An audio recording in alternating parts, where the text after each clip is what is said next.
we're finishing this book. If it's the last thing I do. So yeah, bunker down and get ready.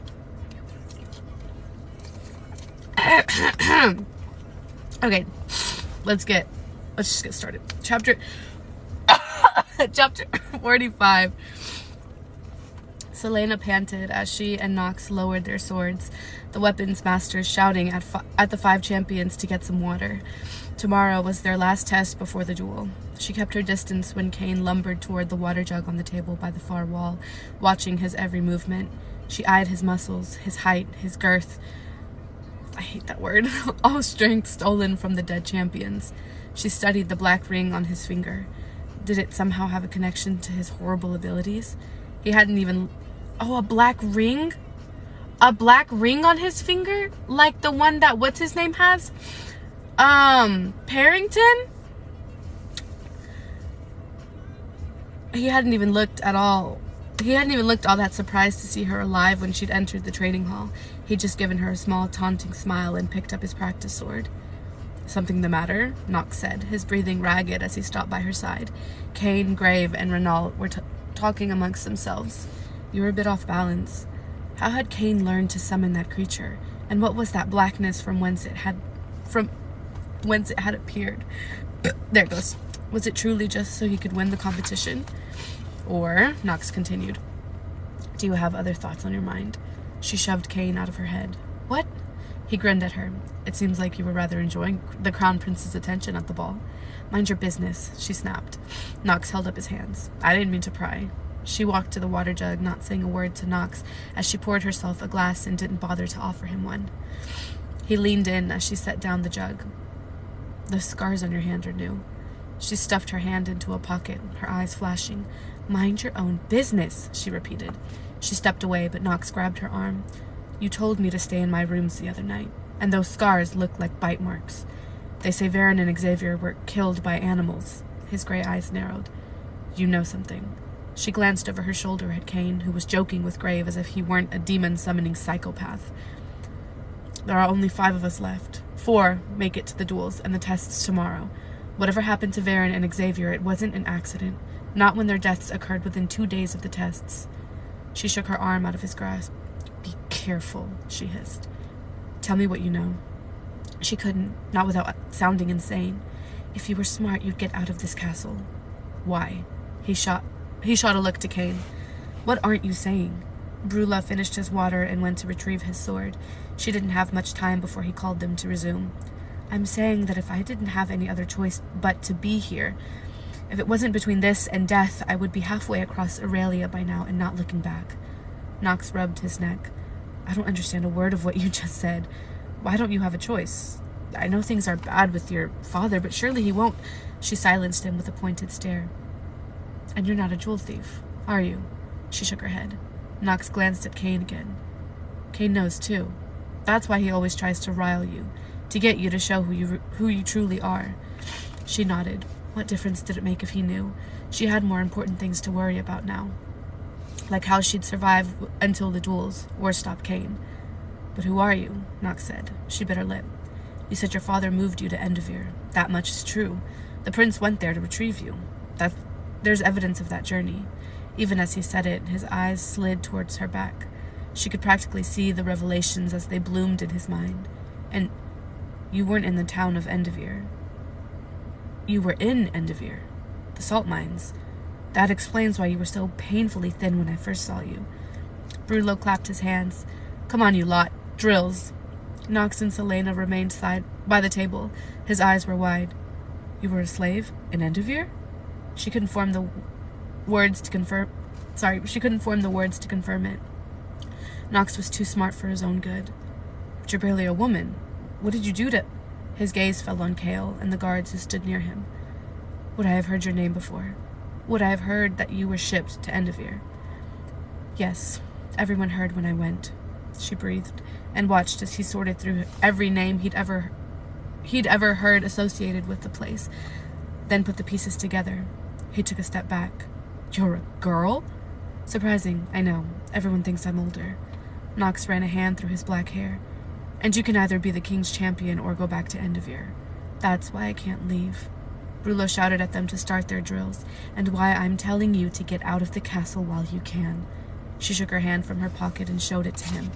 I received this from a creature I can't even begin to describe to you, nor would you believe me if I tried. But there are 5 of us now, and because this test is tomorrow, that means one more night we're at risk. I don't understand any of this, Nox said, still keeping back a step. You don't have to, but you're not going back to prison if you fail, and you're not going to be the champion, even if you make it to the duels, so you need to leave. Do I want to know what's killing the champions? She fought her shudder as she recalled the fangs and stench of the creature. No, she said, unable to keep the fear from her voice. You don't. You just have to trust me, and trust that I'm not trying to eliminate my competition by tricking you. Whatever he read in her expression made his shoulders sag. All of this time, I thought you were just some pretty girl from Belhaven who stole jewels to get her father's attention. Little did I know that the blonde-haired girl was queen of the underworld. He smiled ruefully. Thank you for warning me. You could have opted to say nothing. You were the only one who bothered to take me seriously, she said, smiling with warmth that she meant. I'm surprised you even believed me.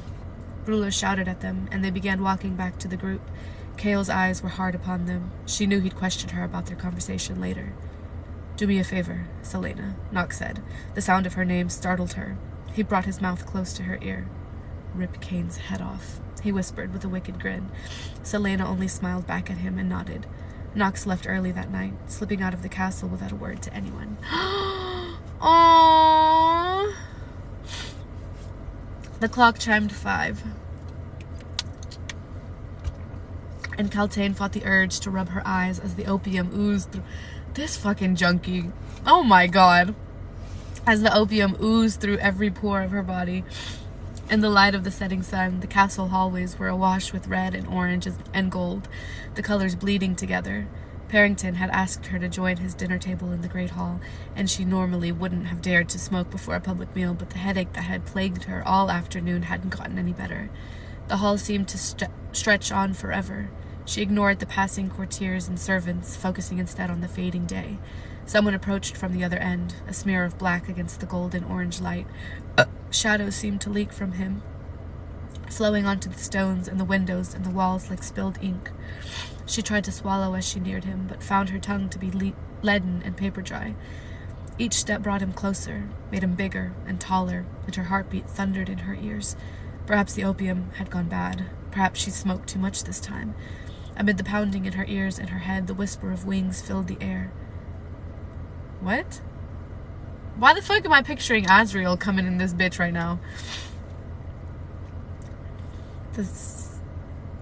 In the space between blinks, she could have sworn she saw things swooping past him in swift, vicious circles, hovering above him, waiting. Milady, Kane said, bowing his head as he strode by. Kaltain said nothing. She clenched her sweaty palms and continued toward the Great Hall. It took a while for the sound of flapping wings to fade, but by the time she reached the Duke's table, she'd forgotten all about it. After dinner that night, Selena sat across the chessboard from Dorian. The kiss following the ball 2 days ago hadn't been so bad. Nice, actually, if she was being honest. Of course, he'd returned tonight, and so far there had been no mention of the fresh scars on her hand or the kiss, and she'd never, not in a million years, tell him about the Ritterak. She might feel something for him, but if he told his father about the power of the word marks and the word gates, her blood chilled at the thought. But looking at him, with his face illuminated by firelight, she couldn't see any resemblance to his father. No, she could only see his kindness and intelligence, and maybe he was a tad arrogant, but Selena's toes scratched Fleetwood's ears. She'd expected him to stay away, to move on to another woman now that he'd tasted her. Well, did he even want to taste you in the first place? He moved his high priestess, and Selena laughed. Do you really wish to do that? She asked. His face contorted with confusion, and she picked up her pawn, moving it diagonally, and easily knocked over the piece. Damn, he cried, and she cackled. Here, she handed him the piece. Take it and try another move. No, I'll play like a man and accept my losses. She laughed, but silence soon crept over them. A smile still played about her lips, and he reached for her hand. She wanted to pull it away, but couldn't bring herself to do it. He held her hand over the board and smoothly flattened their palms against each other, interlocking his fingers with hers. His hand was calloused but sturdy. Their intertwined hands rested on the side of the table. "One needs both hands to play chess," she said, wondering if it were possible for her heart to explode. Fleetwood huffed and trotted away, probably to disappear under the bed. "I think you only need one." He moved a piece all over the board. "See?" She chewed her lip again. She chewed her lip. Still, she didn't pull her hand from his. "Are you going to kiss me again?" "I'd like to." She couldn't move as he leaned toward... Shut up! As he leaned toward her, closer and closer, the table groaning beneath him until he stopped, his lips just a hair's breadth from hers. "I ran into your father in the hall today," she blurted. Dorian slowly sat back in his chair. And it was fine," she lied. His eyes narrowed. He lifted her chin with a finger. "You didn't say that to avoid the inevitable, did you?" No. She'd said that just to keep talking, to keep him here as long as he would be willing to stay, so she didn't have to face a night alone with the threat of Cain hovering over her. Who better to keep at her side in the dark hours of the night than the son of the king? Cain wouldn't dare harm him. But all of this, everything that had happened with the Ridderak, meant all the books she'd read were true. What if Cain could summon anything to him, like the dead? There were many people who lost their fortunes when magic vanished. Even the king himself might be intrigued by that sort of power. "You're trembling," Dorian said. She was. Like a damn idiot, she was trembling. "Are you all right?" He moved around the table to sit beside her. She couldn't tell him. No, he could never know. Just as he couldn't know that when she'd checked under her bed before dinner, there were fresh chalk marks for her to wash away. Cain knew that she'd discovered how he was eliminating the competition. Perhaps he'd hunt her down tonight, or perhaps not. She hadn't the faintest idea. But she'd get little sleep tonight, or until Cain was impaled on the end of her sword. "I'm fine," she said, though her voice was a little more than a whisper. But if he kept asking, she was bound to tell him. "Are you sure that you're feeling—" he began, but she surged forward and kissed him. Okay, but she's not kissing him because she wants to. She's gonna kiss him because she wants to. She almost knocked him to the floor, but he shot out an arm to the back of the chair and braced himself as his bare arm wrapped around her middle. She let the taste of him fill the room of her mind with water. She kissed him, hoping to steal some of his air. Her fingers entangled themselves in his hair, and as he kissed her fiercely, she let everything fade away. Okay, so maybe she did want to. The clock chimed 3. Selena sat on her bed, knees curled to her chest. After hours of kissing and talking and more kissing on her bed, Dorian had left only minutes before. She'd been tempted to ask him to stay. The smart thing would have been to ask him to stay, but the thought of Dorian being here when Cain or the Ridderak came for her and Dorian being hurt made her let him go. Too tired to read, but too awake to sleep, she just stared at the crackling fire. Every bump and footstep made her jolt, and she'd managed to swipe a few pins from Philippa's sewing basket when she wasn't looking. But a makeshift knife, a heavy book, and a candlestick weren't protection against what Cain could summon. You shouldn't have left Damaris in the tomb. Going back down there wasn't an option, not while Cain lived. She hugged her knees, shivering as she recalled the utter blackness from which the thing had come. Cain must have learned about the word marks in the White Fang Mountains, that cursed borderland between Ardalan and the West Wastes.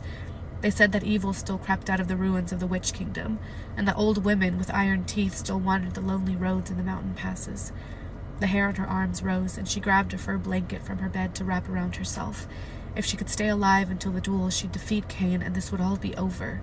Then she could sleep soundly again. Unless Elena had something else, something bigger in mind. Selena rested her cheek against her knee, listening to the clock. Tick, tick, tick, long into the night. Thundering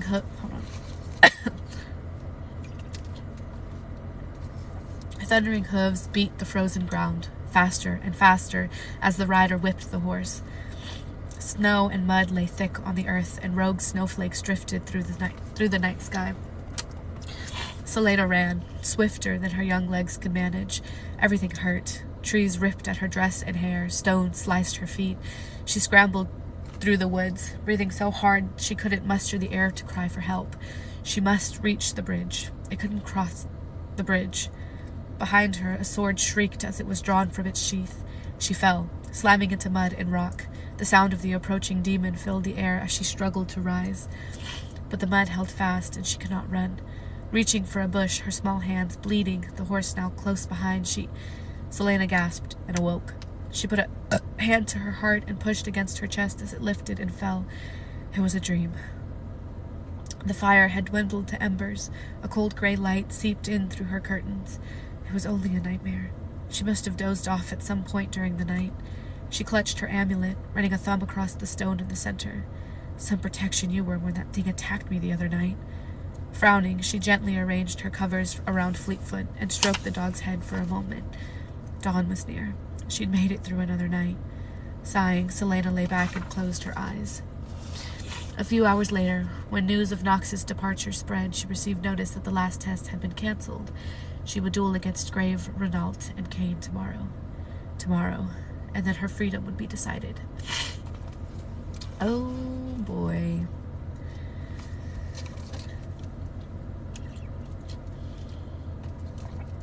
Oh, there's an old man eating lunch and reading a book by himself at the picnic table. How cute. It's too hot for that, though. It's like 90 degrees outside. Chapter 46. The forest was still and frozen around Dorian, and snow collapsed from the trees in large clumps as he passed by, his eyes darting among the branches and bushes. He needed to come out for a hunt today, if only to let the freezing air rush through him. He saw her face each time he... Shut up! He saw her face each time he closed his eyes. She haunted his thoughts, made him wish to do grand and wonderful things in her name, made him want to be a man who deserved to wear a crown. But Selena, he didn't know how she felt. She kissed him, greedily at that, but the woman he'd loved in the past had always been eager. They'd gazed at him adoringly, while she just looked at him like a cat watching a mouse. Dorian straightened, detecting nearby movement. A stag stood 10 yards away, feeding on bark. He stopped his horse and drew an arrow from its quiver, but he slackened the bow. She was to duel tomorrow. If harm came to her... No, she could hold her own. She was strong and smart and quick. He'd gone too far. He should never have kissed her. Because now, no matter how he might have once envisioned his future, or who he thought he'd spend it with, he couldn't imagine being with anyone else, wanting anyone else. Snow began falling. Dorian glanced at the gray sky and rode on through the silent game park. Aww. Selena stood before her balcony doors, staring down at Rifthold. The roofs were still snow-covered, and lights twinkled in every home. It might have looked beautiful, had she not known what corruption and filth dwelt within it, and what monstrosity ruled over it all. She hoped Nox was far, far away. She told her guards she didn't want any visitors tonight, and to turn away even Kale and Dorian if they arrived. Someone had knocked once, but she didn't answer, and they had soon left without trying again. She put her hand on a pane of glass, savoring its frozen bite. The clock struck 12. Tomorrow. Or was it today already? She'd face Kane. She'd never sparred with him in practice. The other champions had been too eager to get a piece of him. While Kane was strong, he wasn't as fast as she was, but he had stamina. She'd have to dodge him for a while. She just prayed all that running with Kale would keep her from tiring before him. If she lost, don't even give yourself that option. She leaned her forehead against the glass. Would it be more honorable to fall in the duel than to return to Enderveer? Or would it be more honorable to die than become a king's champion? Who would he have her kill? Sorry. She'd had a say as Ardalan's assassin. Even with Arabin Hamel, bitch, running her life, she'd always had a say in what jobs she took. No children, no one from Terrasen, but the king could tell her to kill anyone. Did Elena expect her to say no to him when she was his champion? Her stomach rose in her throat. Now wasn't the time for this. She had to focus on Kane, on wearing him down. But try as she might, all she could think about was that half-starved, hopeless assassin who'd been dragged out of Enderveer one autumn day by a snarling captain of the guard. What would she have said to the prince's bargain, had she known she would come to stand poised to lose so much? Would she have laughed if she'd known that other things, other people, would come to mean as much as her freedom? Selena swallowed the lump in her throat. Perhaps there were other reasons to fight tomorrow. Perhaps a few months in the castle hadn't been enough. Perhaps she wanted to stay here for reasons other than her eventual freedom. That was one thing that hopeless assassin from Endervere would never have believed. But it was true. She wanted to stay, and that would make tomorrow so much harder. Chapter 47. Oh my God.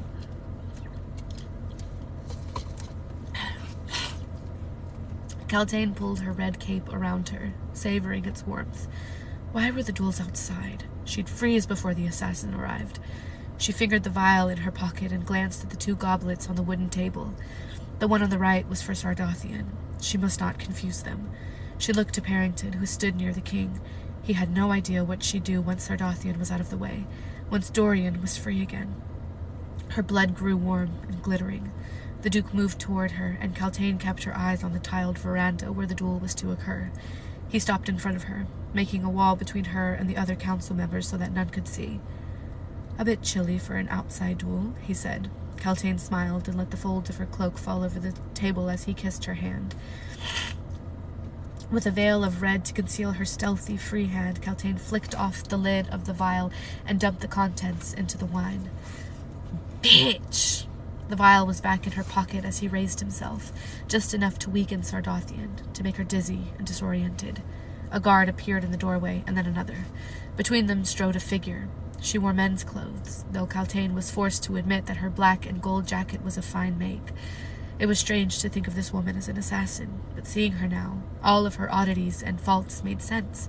Kaltain ran a finger along the base of the goblet and grinned. Duke Parrington's champion emerged from behind the clock tower. Kaltain's brows rose. They thought Sardathian could defeat such a man if she wasn't drugged? Kaltain took a step back from the table, and Parrington moved to sit beside the king as the other 2 champions arrived. With eager faces, they waited for blood. Standing on the wide veranda that encompassed the obsidian clock tower, Celaena tried not to shiver. She couldn't see the point in having the duels outside. Well, apart from making the champions even more uncomfortable. She glanced longingly at the glass windows that lined the wall of the castle, and then at the frost-covered garden. Her hands were already numb. Tugging them into her fur-lined pockets, she approached Chaol, who was standing near the edge of the giant chalk circle that had been drawn on the flagstones. "It's freezing out here," she said. The collar and sleeves of her black jacket were lined with rabbit fur, but it wasn't enough. "Why didn't you tell me it was outside?" Chaol shook his head, looking at Grave and at Renault, the mercenary from Skulls Bay, who, to her satisfaction, also seemed fairly miserable in the cold. "We didn't know. The king decided just now," Chaol said. "At least it should be over quickly." He smiled slightly, though she didn't return it. The sky was bright blue, and she gritted her teeth as a strong gust of wind ripped into her. The 13 seats of the table were filling up, and at the center of the table sat the king and Parrington. Kaltain stood behind Parrington, wearing a beautiful red cloak lined with white fur. Their eyes met, and Celaena wondered why the woman smiled at her. Kaltain then looked away, toward the tower, and Celaena followed her gaze and understood. Cain was leaning against the clock tower. His muscles were barely contained within his tunic. All that stolen strength. What would have happened if the Ridderak had killed her, too? How much stronger would he be today? Worse, he was wearing the red and gold garb of a member of the Royal Guard. The wyvern emblazoned across his broad chest. The sword at his side was beautiful. A gift from Parrington, no doubt. Did the Duke know the power his champion wielded? Even if she tried to reveal him, no one would ever believe her. Nausea gripped her, but Chaol took her by the elbow and escorted her to the far end of the veranda. At the table, she noticed 2 aging men casting anxious glances at her. She nodded to them. "Lords Urizen and Garnell, it seems you obtained what you desired enough to kill for, and it seems someone told you who I actually am." It had been 2 years ago that they hired her, separately, to kill the same man. She hadn't bothered to tell them, of course, and accepted both their payments. She winked at Lord Garnell, and he paled, knocking over his goblet of hot cocoa and ruining the papers before him. Oh, she'd keep their secrets. It would tarnish her reputation otherwise. But if her freedom came down to a vote... She smiled at Lord Urizen, who looked away. Her gaze shifted to another man, who she found staring at her. The king. Deep inside, she quaked, but she bowed her head. "Are you ready?" Chaol asked. Celaena blinked, remembering that he was beside her. "Yes," she said, though she didn't mean it. The wind whipped through her hair, knotting it with frozen fingers. Dorian appeared by the table, heartbreakingly handsome as always, and gave her a grim smile as he stuffed his hands into his pockets and looked toward his father. The last of the king's councilmen sat down at the table. Celaena cocked her head as Nehemiah emerged to stand along the sidelines of the large white circle. The princess met her stare and lifted her chin in encouragement. She wore a spectacular outfit, close-fitting pants, a layered tunic studded with whorls of iron, and knee-high boots. She carried her wooden staff, which stretched as high as her head. To honor her, Celaena realized. Her eyes were stinging, one fellow warrior acknowledging the other. Everyone grew silent as the king rose. Her insides turned to stone, and she felt clumsy and thick, but also light and weak as a newborn. Chaol nudged her with an elbow, motioning for her to stand before the table. She focused on her feet as she moved and wouldn't look at the king's face. Thankfully, Renault and Grave flanked her. If Cain had been standing beside her, she might have snapped his neck just to end it there. There were so many people watching her. She stood not 10 feet from the king of Ardalan. Freedom or death lay at his table. Her past and future were seated on a glass throne. Her gaze shifted to Nehemiah, whose fierce and graceful eyes warmed the marrow of her bones and steadied her arms. The king of Ardalan spoke, knowing that seeing his face would only weaken the strength she'd found in Nehemiah's eyes. She looked not at him, but at the throne behind him.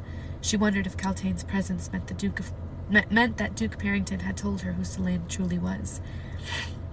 You were taken from your miserable lives so that you might prove yourself worthy of becoming a sacred warrior to the crown. After months of training, the moment has come to decide who my champion shall be. You will face each other in a duel. You can win only by trapping your opponent in a position of sure death, and no further, he added with a sharp glance in her direction. Cain and Councilman Garnell's champion will go first. Then my son's champion will face Councilman Mullison's champion. Of course, the king would know Cain's name. He might as well have just declared the brute his champion. The winners will face each other in a final duel. Whoever wins will be crowned king's champion. Is that clear? They nodded. So they're not allowed to kill? Okay, but obviously someone's gonna kill. Someone's gonna kill someone in this. Like, there's no way there's gonna be no death.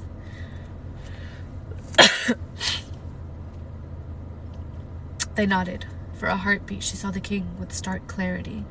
He was just a man with too much power, and in that one heartbeat, she didn't fear him. I will not be afraid, she vowed, wrapping the familiar words around her heart. Then let the duels commence on my command, the king said. Taking that as a sign that she could clear out of the ring, Celaena stalked to where Chaol stood and took up a place beside him. Cain and Renault bowed to the king, then to each other, and drew their swords. She ran an eye down Renault's body as he took his stance. She'd seen him square off against Cain before. He'd never won, but he always managed to hold out longer than she would have thought possible. Perhaps he'd win. But Cain lifted his sword. He had the better weapon, and he had half a foot on Renault. Begin, the king said. Metal clashed. They struck each other and danced. Back. Renault, refusing to take up the defensive, swept forward again, landing a few strong blows on Cain's blade. She forced her shoulders to relax, forced herself to breathe down the cold air. Do you think it was just poor luck? She murmured to Chaol. That I'm the one going second? He kept his attention on the duel. I think you'll be allowed proper time to rest. He jerked his chin at the dueling men. Cain sometimes forgets to guard his right side. Look there. Celaena watched as Cain struck, twisting his body so his right side was wide open. Renault doesn't even notice. Cain grunted and pressed Renault's blade, forcing the mercenary to take a step back. He just missed his chance. The wind roared around them. Keep your wits about you, Chaol said, still watching the duel. Renault was retreating, each swing of Cain's blade taking him closer and closer to the line of chalk that had been drawn on the ground. One step outside of that ring and he'd been disqualified. He'll try to provoke you. Don't get angry. Focus only on his blade and that unprotected side of his. I know, she said, and shifted her gaze back to the duel just in time to see Renault cry out and stumble back. Blood sprayed from his nose, and he hit the ground hard. Cain, his fist smeared with Renault's blood, only smiled as he pointed the blade at Renault's heart. The mercenary's bloody face went white, and he bared his teeth as he stared up at his conqueror. She looked at the clock tower. He hadn't lasted 3 minutes. There was polite clapping, and Celaena noticed that Lord Garnell's face was set with fury. She could only guess how much money he just lost. "A valiant effort," said the king. Kane bowed and didn't offer Renault a hand to help him rise before he stalked toward the opposite end of the veranda. With more dignity than Selena had expected, Renault got to his feet and bowed to the king, mumbling his thanks. Clutching his nose, the mercenary slunk away. What had he stood to lose, and where would he return to now? Across the ring, Graves smiled at her as he wrapped a hand around the hilt of his sword. She bit down on her grimace at the sight of his teeth. Of course, she'd have to duel that grotesque one. At least Renault had been clean-looking. "We will begin in a moment," the king said. "Prepare your weapons." With that, he turned to Parrington and began speaking too quietly for anyone else to hear in the blustering wind. Selena turned to Cale, but instead of handing her the plain-as-porridge sword she usually wielded in practice, he drew his own blade. No! Y'all, that's kind of cute. Oh my god, that's kind of cute. The eagle-shaped pommel glinted in the midday sun. "Here," he said. She blinked at the blade and slowly raised her face to look at him. She found the rolling earthen hills of the north in his eyes. It was a sense of loyalty to his country that went beyond the man seated at the table. Far inside of her, she found the golden chain that bound them together. "Take it," he said. Her heartbeat thundered in her ears. She lifted a hand to grab the blade, but someone touched her elbow. "If I may," Nehemiah said in Ilwi, "I'd like to offer this to you instead." My man Cale is always getting showed up. This poor dude, he can never win. The princess held out her beautifully carved iron-tipped staff. Selena glanced between Cale's sword and her friend's weapon. The sword, obviously, was the wiser choice, and for Cale to offer his own weapon made her feel strangely lightheaded. But the staff... Nehemiah leaned in to whisper in Selena's ears. "Let it be with an Ilwi weapon that you take them down." Her voice hitched. "Let wood from the forests of Ilwi defeat steel from Ardalan. Let the king's champion be someone who understands how the innocent suffer." Hadn't Elena said almost the same thing all those months ago? Selena swallowed hard, and Cale lowered his sword, taking a step back from them. Nehemiah didn't break her stare. "Man, my poor dude. Oh, I feel so bad for him." She knew what the princess was asking of her. As the king's champion, she might find ways to save countless lives, ways to undermine the king's authority. And that, Selena realized, was what Elena, the king's own ancestor, might want too. Though a bolt of fear went through her at the thought, though standing against the king was the one thing Selena had thought she'd never be brave enough to do, she couldn't forget the 3 scars on her back, or the slaves she'd left in Endovir, or the 500 butchered Ilwi rebels. Selena took the staff from Nehemiah's hands. The princess gave her a fierce grin. Cale, surprisingly enough, didn't object. He only sheathed his sword and bowed his head to Nehemiah as she clapped Selena on the shoulder before she walked off. Selena gave the staff a few experimental sweeps in the space around her, balanced, solid, and strong. The rounded iron tip could knock a man out cold. She could feel the lingering oil from Nehemiah's hands and smell her friend's lotus blossom scent on the engraved wood. Yes, the staff would do just fine. She'd taken down Varen with her bare hands. She could defeat Grave and Kane with this. She glanced at the king, who was still speaking with Parrington, and found Dorian watching her instead. His sapphire eyes reflected the brilliance of the sky, though they darkened slightly as he flicked them toward Nehemiah. Dorian was many things, but he wasn't stupid. Had he realized the symbolism in Nehemiah's offer? She quickly dropped his stare. She'd worry about that later. Across the ring, Grave began pacing, waiting for the king to return his attention to the duel and give the order to begin. She loosed a shuddering breath. Here she was, at long last.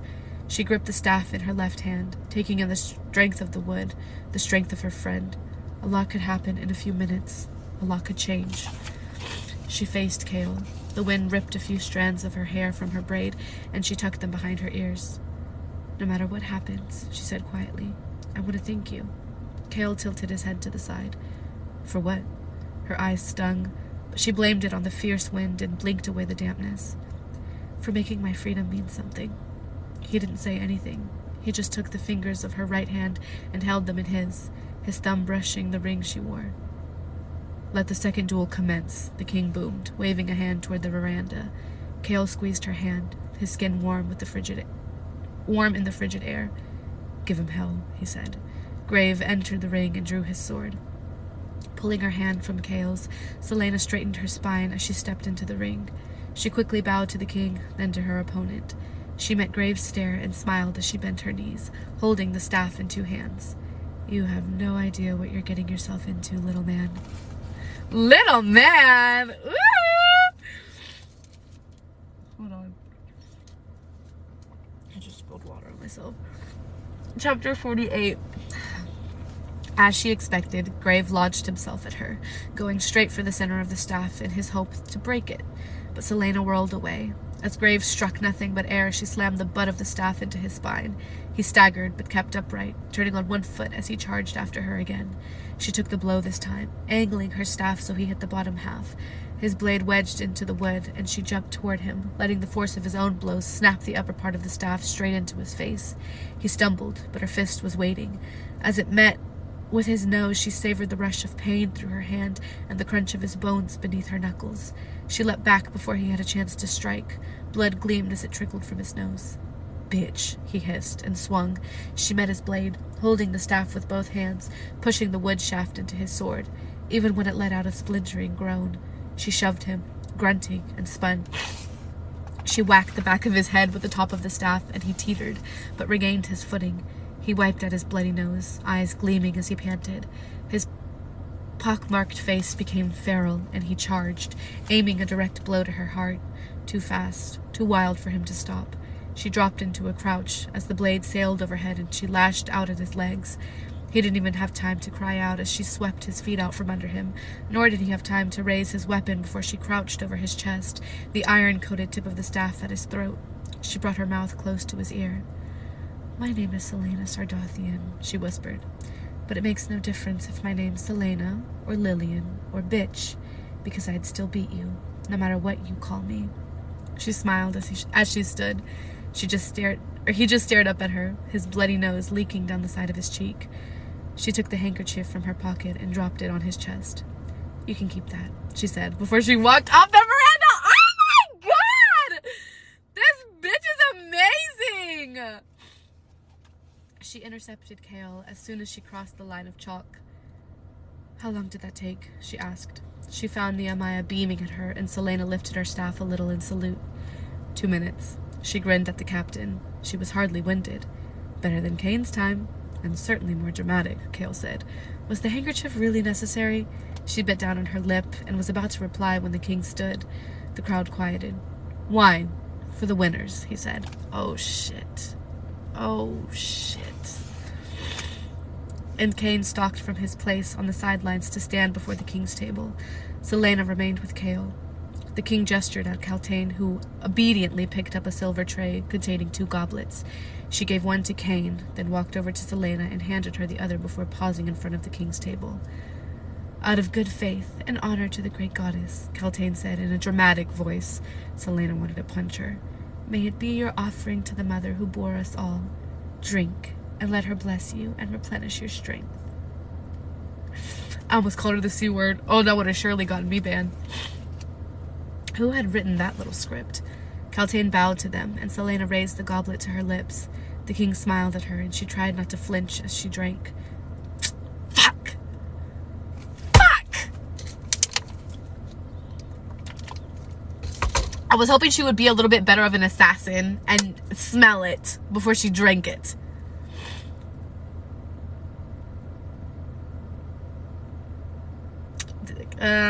Kaltain took the goblet when she finished and curtsied to Kane as she accepted his and slunk away. Win. Take him down quickly. Ready yourselves, the king ordered, and begin on my mark. Celaena looked to Chaol. Wasn't she to be allowed a moment to rest? Even Dorian raised his brows at his father, but the king refused to acknowledge his son's silent questioning. Kane drew his sword, a crooked... Oh, the king knows. Oh, the king... Oh. This place is just full of bitches. Kane drew his sword, a crooked grin on his face as he crouched in a defensive stance in the center of the ring. You know what? But at the end of the day, this is just a compliment to my girl, because not only did they not think that Kane would be enough to defeat Selena on his own, but they also don't think that he's enough with the strength from literally all the other champions that he killed combined into his body. And then on top of that, they have to drug her for Kane to even stand a chance. So you know what? At the end of the day, it's just a compliment for Selena. So, fuck y'all. Ugh. Insults would have risen to her lips if Chaol hadn't touched her shoulder, his chestnut eyes filled with some emotion she couldn't yet understand. There was strength in his face that she found to be achingly beautiful. "Don't lose," he whispered so only she could hear. "I don't feel like having to escort you all the way back to Enderveer." The world became foggy around the edges as he stepped away, his head held high as he ignored the white-hot glare of the king. Kane edged closer, his broadsword gleaming. Selena took a deep breath and entered the ring. The conqueror of Aurelia raised his hands. "Begin," he roared, and Selena shook her head, trying to clear her blurry vision. She steadied herself, wielding the staff like a sword as Kane began circling. Nausea flashed through her as his muscles flexed. For some reason, the world was still hazy. She clenched her teeth, blinking. She'd use his strength against him. Kane charged faster than she anticipated. She caught his sword on the broadside with the staff, avoiding the sharp edges, and leapt back as she heard the wood groan. He struck so quickly that she had to concede to the edge of the blade. It sank deep into the staff. Her arms ached from the impact. Before she could recover, Kane yanked his sword back from her weapon and surged toward her. She could only bound back, deflecting the blow with the iron tip of the staff. Her blood felt slow and thick, and her head spun. Was she ill? The nausea would not ease. Grunting, Selena pulled away with an effort of skill and force. If she were truly ill, she must finish this as quickly as possible. It was not a showcase of her abilities, especially if that book had been right and Kane had been granted the strength of all those dead champions. Switching onto the offensive, she nimbly swept toward him. He parried Selena's attack with a brush of his blade. She brought the staff down upon his sword, splinters flying into the air. Her heart pounded in her ears, and the sound of wood against steel became almost unbearable. Why were things slowing down? She attacked, faster and faster, stronger and stronger. Kane laughed, and she almost screamed in anger. Each time she moved a foot to trip him, each time they came too close, she either became clumsy or he stepped away, as if he knew that what she planned all along. She had the infuriating feeling that he was toying with her, that there was some joke she didn't understand. Selena whipped the staff through the air, hoping to catch him upon his unprotected neck. But he deflected, and though she spun and tried to knock him in his stomach, he blocked her again. "Not feeling well?" he said, showing his white, gleaming teeth. "Perhaps you shouldn't have been holding back all those—" Wham! She grinned as the shaft of her staff slammed into his side. He bent over, and her leg lashed out and swept him off his feet, sending him crashing to the ground. She raised her staff, but a sick feeling rushed through her so powerful that her muscles slackened. She had no strength. He knocked aside her blow as if it were nothing, and she retreated while he rose. And that's when she heard the laugh. Soft, feminine, and vicious. Kaltain. Selena's feet stumbled, but she stayed upright as she dared a glance at the lady and the goblets on the table before her. And that's when she knew that it hadn't been wine in that glass, but bloodbane, the very drug she'd missed in their test. At best, it caused hallucinations and disorientation. At worst, she had difficulty holding the staff. Kane came at her, and she had no choice but to meet his blows, barely having the strength to raise the weapon each time. How much bloodbane had they given her? The staff cracked, splintered, and groaned. If it were a lethal dose, she'd be dead by now. They must have given her enough to disorient her, but not enough that it would be easy to prove. She couldn't focus, and her body became hot and cold. Kane was so large. He was a mountain, and his blows, they made Chaol seem like a child. "Tired already?" he asked. It's a pity all of that yapping didn't amount to much. He knew. He knew they drugged her. She snarled and lunged. He stepped aside, and her eyes went wide as she hit nothing but air, until he slammed his fist into her spine, and she only saw the blur of the slate tiles before they collided with her face. "Pathetic," he said. his shadow falling over her as she flipped onto her back. Okay, I have a thought. You know how it mentioned that, what's her name? Nehemiah had oils on her hand and they were on the staff. Are those oils going to be an antidote for this? Because there's no way in hell that Celaena can beat him in the condition that she's in. And there's also no way in hell that Cain is going to win this duel. Like, I just refuse to accept the fact that they're going to embarrass my girl like this. So, that's what I think. His shadow falling over her as she flipped onto her back, scrambling away before he could get closer. She could taste the blood in her mouth. Oh, this couldn't be happening. They couldn't have betrayed her like this. If I were grave, I'd be insulted that you'd beaten me. Her breath came fast and hard, and her knees ached as she stumbled upright, charging at him. Too fast for her to block. He grabbed her by the collar of her shirt and hurled her back. She kept upright as she tripped and stopped a few feet from him. Cain circled her, swinging his sword idly. His eyes were dark like that portal to the other world. He was drawing out the inevitable, a predator playing with his meal before eating it. He wanted to enjoy every moment. She had to end this now, before the hallucinations started. She knew they'd be powerful. Seers had once used bloodbane as a drug to view spirits from the other world. Celaena shot forward with a sweep of the staff. Wood slammed into steel. The snap. Oh, bitch. The staff snapped in two. The iron-tipped head soared to the other side of the veranda, leaving Celaena with a piece of useless wood. Cain's black eyes met with hers for a moment before his other arm lashed out and connected with her shoulder. She heard the crack before she felt the pain, and Celaena screamed, dropping to her knees as her shoulder dislocated. His foot met with the shoulder, and she went flying backward, falling so hard that her shoulder relocated with a sickening crunch. Oh my god! The agony blinded her. The world went in and out of focus. Things were so slow. Cain grabbed the collar of her jacket to pull her to her feet. She staggered back out of his grasp, the ground rushing beneath her, and then fell, hard. She raised the shaft of broken wood with her left hand. Cain, panting and grinning, approached. Oh my god. Oh my god. I'm so scared. This is, it's not looking good for her, but I am never not going to bet for my girl. So, I know she's going to find a way out of this. I just got to give her time. Dorian clenched his teeth. Something was terribly wrong. He'd known it from the moment the duel started and began sweating when she had the opportunity to bestow a winning blow and failed to deliver it. But now, he couldn't watch as Cain kicked her shoulder and felt as if he'd vomit when the brute picked her up and she fell to the ground. She kept wiping her eyes and sweat shone on her forehead. What was wrong? He should stop it. He should call off the duel now.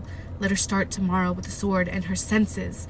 Chaol hissed, and Dorian almost cried out as Celaena attempted to stand but collapsed. Cain teased her, breaking not only her body but her will. He had to stop it. Cain swung his sword at Celaena, who threw herself backward, but not fast enough. She yelped as the blade sliced across her thigh, clothing and flesh ripping. Blood colored her pants. Despite it, she stood again, her face set in defiant rage. Dorian had to help her, but if he interfered, they might just proclaim Cain the victor. So he watched, in growing horror and despair, as Cain's fist slammed into her jaw. Her knees twisted as she fell. Something in Chaol began fraying as Celaena raised her bloodied face to look at Cain. I expected better, Cain said, as Celaena crawled into a kneeling position, still clutching at her useless piece of wood. She panted through her teeth, blood leaking from her lip. Cain studied her face, as if he could read it, as if he could hear something Chaol couldn't. And what would your father say? An expression flashed across Celaena's eyes that bordered on fear and confusion. Shut your mouth, she said, her words trembling as she fought the pain of her wounds. But Cain kept staring at her, his smile growing. It's all there, he said, right under that wall you built on top of it. I can see it clear as day. What? What was he talking about? Cain lifted his sword and ran his finger through the blood, her blood. Chaol reined in his disgust and anger. Cain let out a breathy laugh. What was it like when you woke up between your parents, covered in their blood? "Shut your mouth," she said again, her free hand clawing at the ground, her face twisted with rage and anguish. Whatever wound Cain was touching, it burned.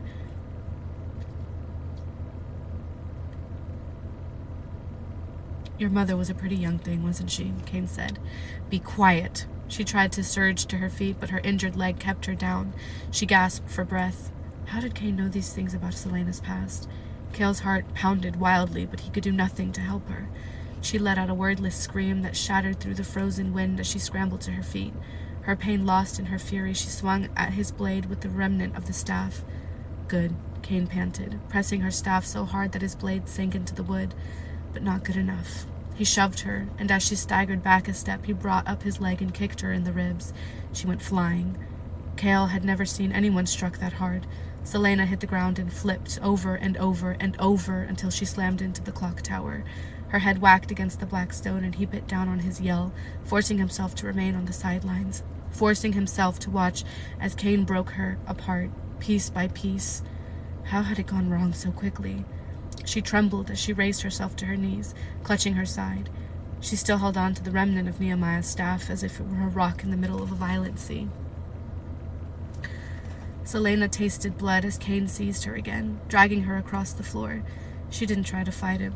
He could have pointed his sword at her heart at any point. This wasn't a duel. It was an execution, and no one was doing anything to stop it. They drugged her. It wasn't fair. The sunlight flickered, and she thrashed in Cain's grip, despite the agony shooting through her body. All around her were whispering, laughing, otherworldly voices. They called to her, but called a different name, a dangerous name. She glanced skyward, seeing the tip of Cain's chin before he hoisted her onto her feet and slammed her, face first, into a wall of freezing smooth stone. She was enveloped in familiar darkness. Her skull ached with the impact, but Selena's cry of pain was cut short as she opened her eyes to the dark and saw what appeared. Something dead stood before her. It was a man, his skin pale and rotting. His eyes burned red, and he pointed at her in a broken, stiff way. His teeth were all sharp and so long that they barely fit into his mouth. Where had the world gone? The hallucinations must be starting. Light flashed as she was yanked back, and her eyes bulged as Cain threw her to the ground near the edge of the ring. A shadow passed across the sun. It was over. She would die now. Die or lose and be sent back to Enderveer. It was over. Over. 2 black boots came into view, then a pair of knees as someone crouched on the edge of the ring. "Get up," Cale whispered. She couldn't bring herself to look at him in the face. It was over. Cain began laughing, and she felt the reverberations of his steps as he walked around the ring. "Is this all you have to offer?" he shouted triumphantly. Selena trembled. The world was awash with fog and darkness and voices. "Get up," Cale said again, louder. She could only stare at the white line of chalk that marked the ring. Cain had said things he couldn't possibly know. He'd seen it in her eyes, and if he knew about her past, she whimpered, hating herself for it, and for the tears that began sliding down her face, across the bridge of her nose and onto the floor. It was all over. "Selena," Cale said gently, and then she heard the scraping noise as his hand came into view, sliding across the flagstones. His fingertips stopped at the edge of the white line. "Selena," he breathed, his voice laced with pain and hope. This was all she had left, his outstretched hand and the promise of hope, of something better waiting on the other side of that line. Moving her arm made sparks dance before her eyes, but she extended it until her fingertips reached the line of chalk and stayed there, not a quarter of an inch from Cale, the thick white mark separating them. She lifted her eyes to his face and found his gaze lined with silver. "Get up," was all he said, and in that moment, somehow his face was the only thing that mattered. She stirred and couldn't stop her sob as her body erupted with pain that made her lie still again. But she kept her focus on his brown eyes and on his tightly pressed lips as they parted and whispered, "Get up." She pulled her arm away from the line, bracing her palm against the frozen ground. She kept his gaze when she moved her other hand beneath her chest and bit down on the scream of pain as she pushed upward, her shoulder nearly buckling. She slid her good leg under her. As she made to stand, she felt the thud of Cain's steps, and Cale's eyes went wide. The world spun black and mist and blue as Cain grabbed her and shoved her against the clock tower once more, her face smashing into the stone. When she opened her eyes, the world shifted. Blackness was everywhere. Deep down, she knew it wasn't just a hallucination. What she saw, who she saw, truly existed just beyond the veil of her world, and the poisonous drug had somehow opened her mind to see them. There were two creatures now, and the second one had wings. It was grinning, just as Selena didn't have time to shout as it launched into flight. It threw her to the ground, and its claws ripped at her. She thrashed. Where had the world gone? Where was she?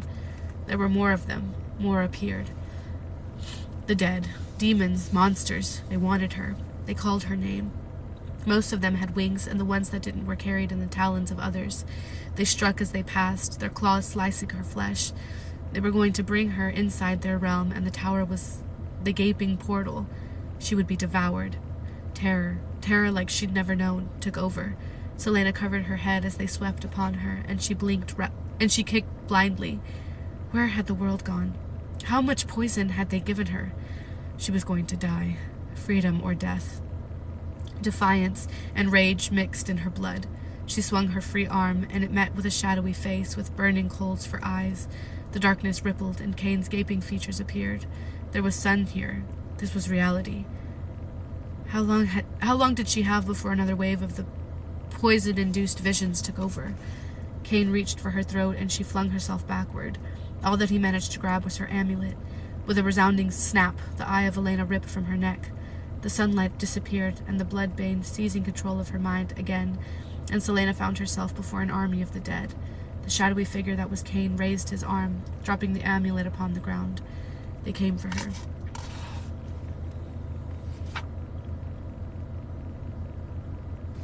It's not looking good.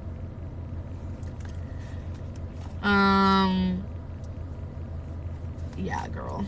Chapter 49. Dorian watched in wide-eyed terror as Selena thrashed on the ground, waving away things they couldn't see. What was happening? Had there been something in that wine? But there was also something abnormal about the way Kane just stood there, smiling. Was there actually something there that they couldn't see? She screamed. It was the most horrible noise he'd ever heard. "Stop it now," he said to Kale as his friend rose from his spot near the ring. But Kale only gaped at the flailing assassin, his face pale as death. She kicked and punched at nothing as Kane squatted over her and hit her in the mouth. Blood flowed freely. It wouldn't stop until his father said something, or Kane knocked her truly unconscious, or worse. He had to remind himself that any interference, even trying to say that her wine had been drugged, might result in her disqualification. She crawled away from Kane, her blood and saliva pooling on the ground. Someone stepped beside Dorian, and from her intake of breath, he knew it was Nehemiah. She said something in Ilwi and walked to the very edge of the ring, tucked close to the folds of her cloak, nearly concealed there. Her fingers were rapidly moving, tracing symbols in the air. Kane stalked to where Selena panted, her face white and red. She eased herself into a kneeling position and stared without seeing at the ring, at everyone, at something beyond them, perhaps. She was waiting for him to kill her. Kneeling on the ground, Selena gasped for breath, unable to find her way out of the hallucination and back into reality. Here, the dead surrounded her, waiting. The shadow thing that was Kane stood nearby, watching, his burning eyes his only distinguishing feature. Darkness rippled around Kane like shreds of clothing in the wind. She would die soon. Light and darkness, life and death. Where do I fit in? The thought sent a jolt through her so strong that her hands fumbled for anything to use against him. Not like this. She'd find a way. She could find a way to survive. "I will not be afraid," she'd whispered that every morning in Enderveer. But what good were those words now? A demon came at her, and a scream, not of terror or of despair, but rather a plea, burst from her throat. A call for help. The demon flapped back, as if her scream had startled it. Kane motioned it forward again, but then something extraordinary happened. Doors, all burst open. Doors of wood, doors of iron, doors of air and magic. And from another world, Elena swept down, cloaked in golden... Elena! What? Elena! Light. The ancient queen's hair glittered like a shooting star as she plummeted into Aurelia. Kane chuckled as he stepped toward the panting assassin and raised his sword, aiming at the assassin's chest. Elena exploded through the ranks of the dead, scattering them. Kane's sword came down. A gust of wind slammed into Cain so hard he was sent sprawling to the ground, his sword flying across the veranda. But locked in that dark, horrible world, Celaena only saw the ancient queen barrel into Cain, knocking him down before the dead charged. Yet they were too late. Golden light erupted around her, shielding her from them, making the dead step back. Wind, mightier than anything the onlookers had witnessed, still roared through the veranda. They shielded their faces as the wind howled. The demons bellowed and surged again, but a sword rang, and a demon fell. Black blood dripped from the blade, and the lips of Queen Elena were set in a feral snarl as she lifted her sword. It was a challenge, a dare to them to try to pass, to tempt her rage. Through fading eyes, Celaena saw a crown of stars glittering atop Elena's head, her silver armor shining like a beacon in the blackness. The demon shrieked, and Elena stretched out a hand, golden light bursting from her palm, forming a wall between them and the dead as she rushed to Celaena's side and cupped her face in her hands. "I cannot protect you," whispered the queen, her skin glowing. Her face was different, too, sharper, more beautiful, her Fae heritage. "I cannot give you my strength." She traced her fingers across Celaena's brow. "But I can remove this poison from your body." Beyond them, Cain struggled to his feet. Wind slammed into him from all directions, keeping him trapped in place. Oh my god. Oh my god. From the far end of the veranda, a gust of wind sent the head of the staff rolling in her direction. It clattered to a stop, still a few tantalizing feet away. Elena put a hand on Celaena's forehead. "Take it," said the queen. Celaena strained to reach the remnant of the staff, her vision flashing between the sunny veranda and the endless dark. Her shoulder shifted slightly, and she stifled her scream of pain. At last, she felt the smooth, carved wood, but also the pain from her aching fingers. "Once the poison is gone, you will not see me. You will not see the demons," said the queen, sketching marks on Celaena's brow. Cain looked to the king as he retrieved his sword. The king nodded. Elena held Celaena's face in her hands. "Do not be afraid." Beyond the golden wall of light, the dead shrieked and moaned Celaena's name, but then Cain, bearing the shadowy dark thing that dwelled inside of him, stepped through the wall as if it were nothing, shattering it completely. "Petty tricks, your majesty," Cain said to Elena. "Just petty tricks." Elena was on her feet in an instant, blocking Cain's path to Celaena. Shadows rippled along the edges of his form, and his ember-like eyes flared. Cain's attention was on Celaena as he said, "You were brought here. All of you were. All the players in the unfinished game. My friends," he gestured to the dead, "have told me so." "Be gone," Elena barked, forming a symbol with her fingers. A bright blue light burst from her hands. Cain howled as it bit into him, the light slashing his shadow body into ribbons. Then it was gone, leaving the swirling crowd of the dead and damned and Elena still before them. They charged, but she blasted them back with that golden shield, panting through her gritted teeth. Elena then dropped to her knees and grabbed Celaena by the shoulders. "The poison is almost gone," Elena said. The world grew less dark. Celaena could see cracks of sunlight. Celaena nodded, pain replacing panic. She could feel the coldness of winter, feel her aching leg and the warm stickiness of her own blood all over her body. Why was Elena here? And what was Nehemiah doing at the edge of the circle, her hands moving about so strangely? "Stand," Elena said. She was becoming translucent. Her hands drifted from Celaena's cheeks, and a white light filled the sky. The poison left Celaena's body. Cain, once again a man of flesh and blood, walked over the sprawled assassin. Pain, pain, pain. Pain from her leg, from her head, from her shoulder, and her arms and ribs. "Stand," Elena whispered again, and was gone. The world appeared. Cain was close, not a trace of shadow around him. Celaena lifted the jagged remnant of the staff in her hand. Her gaze cleared, and so, struggling and shaking, Celaena stood. Chapter 50. Celaena's right leg could barely support her, but she gritted her teeth and rose. She squared her shoulders as Cain halted. The wind caressed her face and swept her hair behind her in a billowing sheet of gold. "I will not be afraid." A mark burned on her forehead in blinding blue light. "What's that on your face?" Cain asked. The king rose. His brows narrowed, and nearby Nehemiah gasped. With her aching, almost useless arms, she wiped the blood from her mouth. Cain growled as he swung his sword, making to behead her. Celaena shot forward, as fast as an arrow of Diana. Kane's eyes went wide as she buried the jagged end of the staff in his right side, exactly where Cale had said he would be unguarded. Blood poured onto her hands as she yanked it out, and Kane staggered back, clutching his ribs. She forgot pain, forgot fear, forgot the tyrant who stared at the burning mark on her head with dark eyes. She leapt back a step and sliced open Kane's arm with the broken end of the staff, ripping through muscle and sinew. He swatted at her with his other arm, but she moved aside, cutting the limb as well. He lunged, but she dashed away. Kane sprawled upon the ground. She slammed her foot into his back, and as he lifted his head, she found the knife's sharp remnant of the staff pressed against his neck. "Move, and I'll spill your throat on the ground," she said, her jaw aching. Kane went still, and for a moment she could have sworn his eyes glowed like coals. For a heartbeat, she considered killing him right there, so he couldn't tell anyone what he knew about her parents, about the word marks and their power. If the king knew any of that. Her hand trembled with the effort to keep from driving the spearhead into his neck, but Celaena lifted her bruised face to the king. The councilmen began nervously clapping. None of them had seen the spectacle. None of them had seen the shadows in the gusting wind. The king looked her over, and Celaena willed herself to remain upright, to stand tall, as he judged. She felt each second of silence like a blow to her gut. Was he considering whether there was a way out?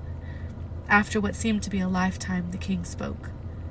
"My son's champion is the victor," the king growled. The world spun beneath her feet. She'd won. She'd won. She was free, or as close to it as she could come. She would become the king's champion, and then she would be free. It came crashing down upon her, and Celaena dropped the bloody remnant of the staff on the ground as she removed her foot from Kane's back. She limped away, her breathing hard and ragged. She'd been saved.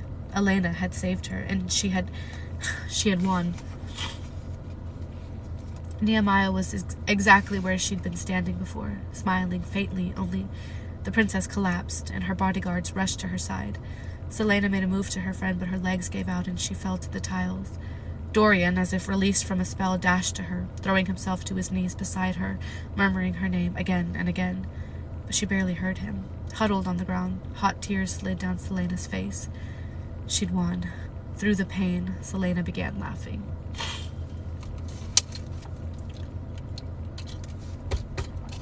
As the assassin laughed quietly to herself, her head bowed to the ground. Dorian surveyed her body. The cut along her thigh wouldn't stop bleeding. Her arm hung limp, and her face and arms were a patchwork of cuts and rapidly forming bruises. Kane, his features set with fury, stood not too far behind, blood seeping through his fingers as he clutched his side. Let him suffer. "She needs a healer," he said to his father. The king said nothing. "You, boy," Dorian snapped to a page. "Fetch a healer, as fast as you can." Dorian found it difficult to breathe. He should have stopped it when Kane first hit her. He should have done something other than watch when she had been so clearly drugged. She would have helped him. She wouldn't have hesitated. Cale, even, had helped her. He'd knelt down beside the edge of the ring. And who had drugged her? Carefully putting his arms around Celaena, Dorian glanced toward Caltaine and Parrington. In doing so, he missed the look exchanged between Kane and his father. The soldier pulled out his dagger, but Cale saw. Kane raised his dagger to strike the girl in the back. "What?"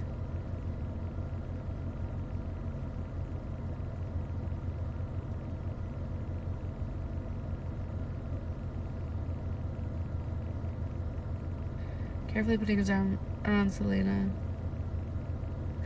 Oh, I thought he was... Okay, sorry, I was having trouble picturing that. But Cale saw. Kane raised his dagger to strike the girl in the back. Without thinking, without understanding, Cale leapt between them and plunged his sword through Kane's heart.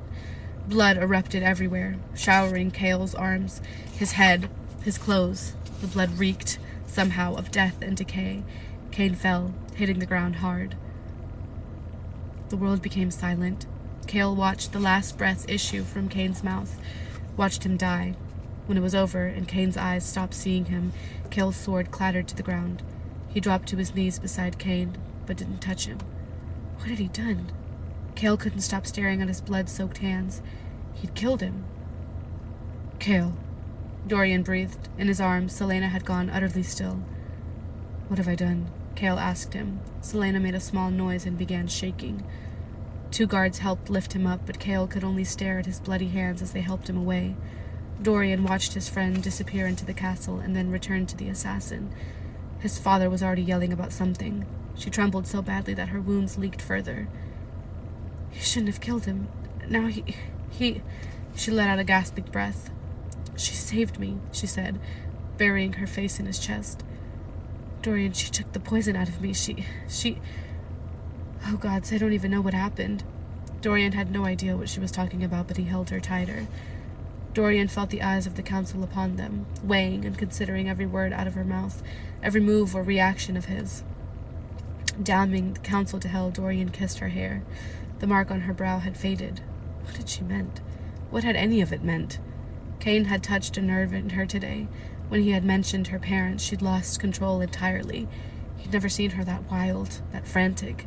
He hated himself for not acting, for standing like a damn coward. He would make it up to her. He would see to it that she was freed, and after that,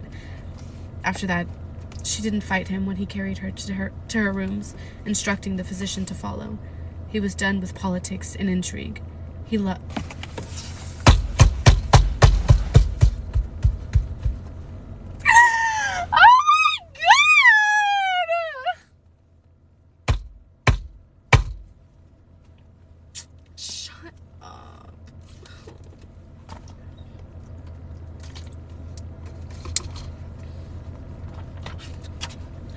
He loved her, and no empire, no king, and no earthly fear would keep him from her. No, if they tried to take her from him, he'd rip the whole world apart with his bare hands. And for some reason, that didn't terrify him.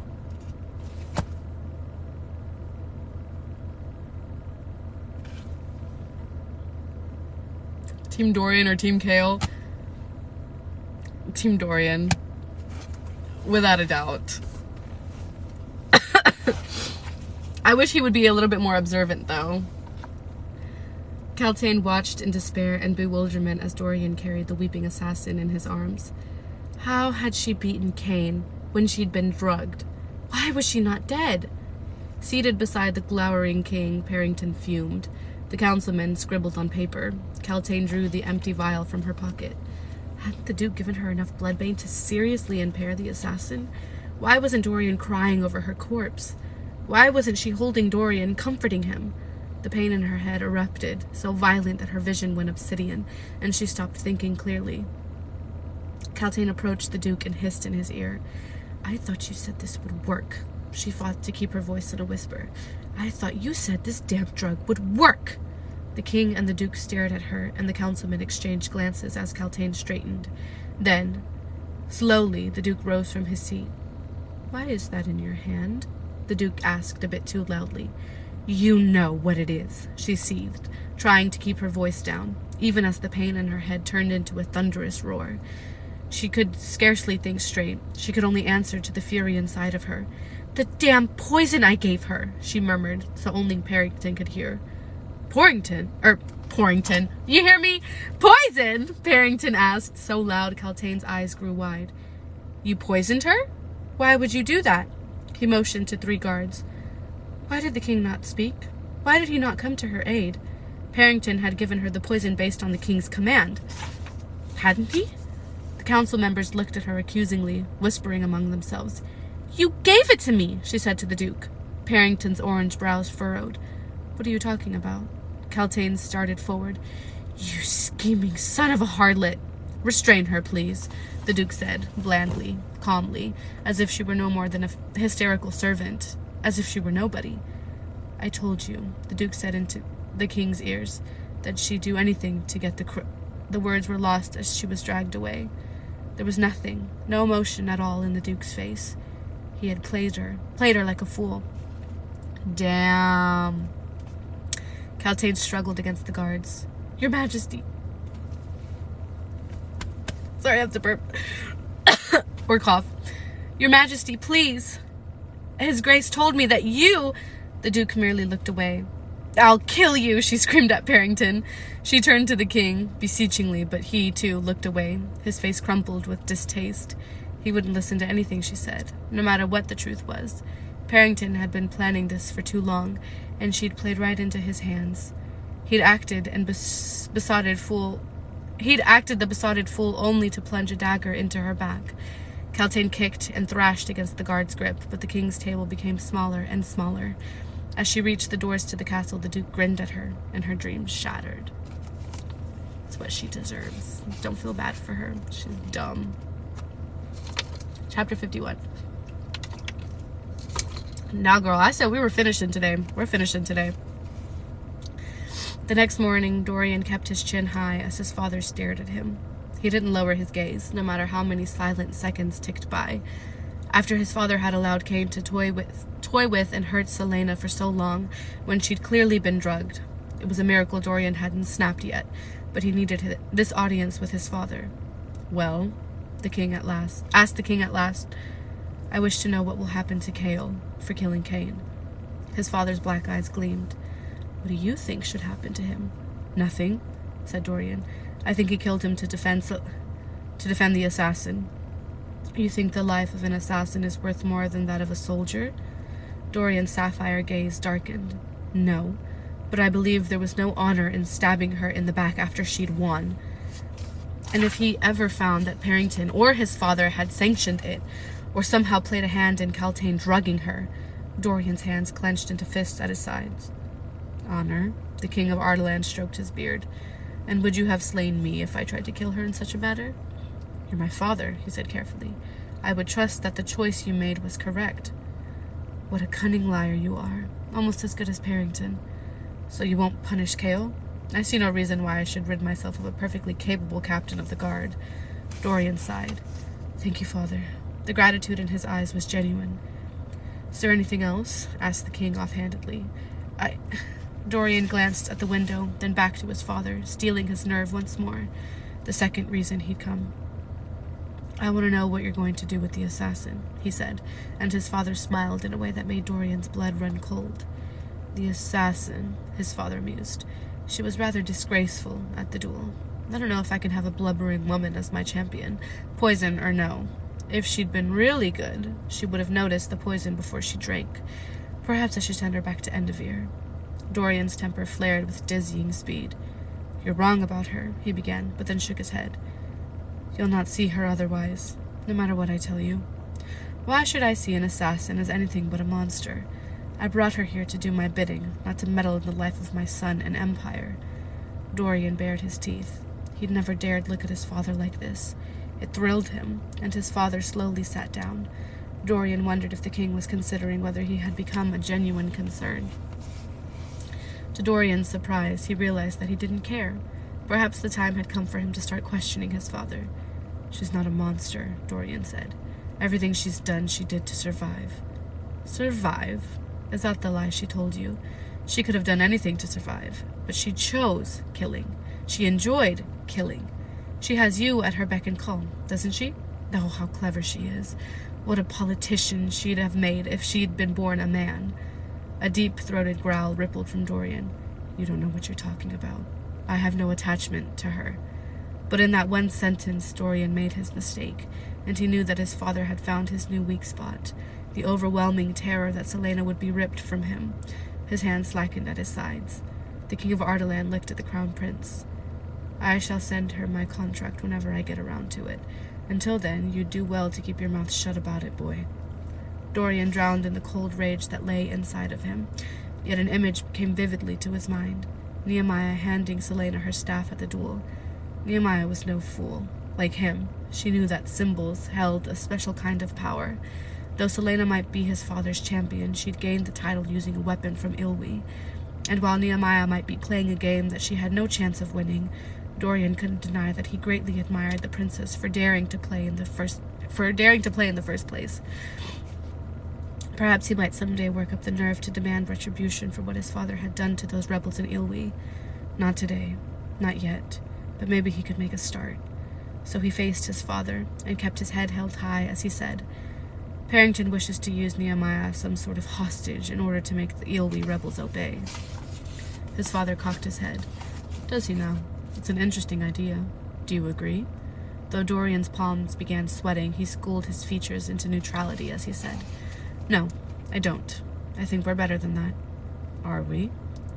Do you know how many soldiers and supplies I've lost thanks to those rebels? I do, but to use Nehemiah like that is too risky. The rebels might use it to gain allies in other kingdoms, and Nehemiah is beloved by her people. If you're worried about losing soldiers and supplies, then you'll lose far more if Parrington's plan ignites a full-on rebellion in Ilwi. We'd be better off trying to win over Nehemiah, trying to work with her to get the rebels to back off. That won't happen if we hold her hostage. Silence fell, and Dorian tried not to fidget as his father studied him. Every heartbeat felt like a hammer striking his body. At last his father nodded. I shall order Parrington to stop his planning then. Dorian almost sagged with relief, but he kept his face blank, kept his words steady as he said, "Thank you for hearing me out." His father didn't reply, and without waiting for his dismissal, the prince turned on his heel and left.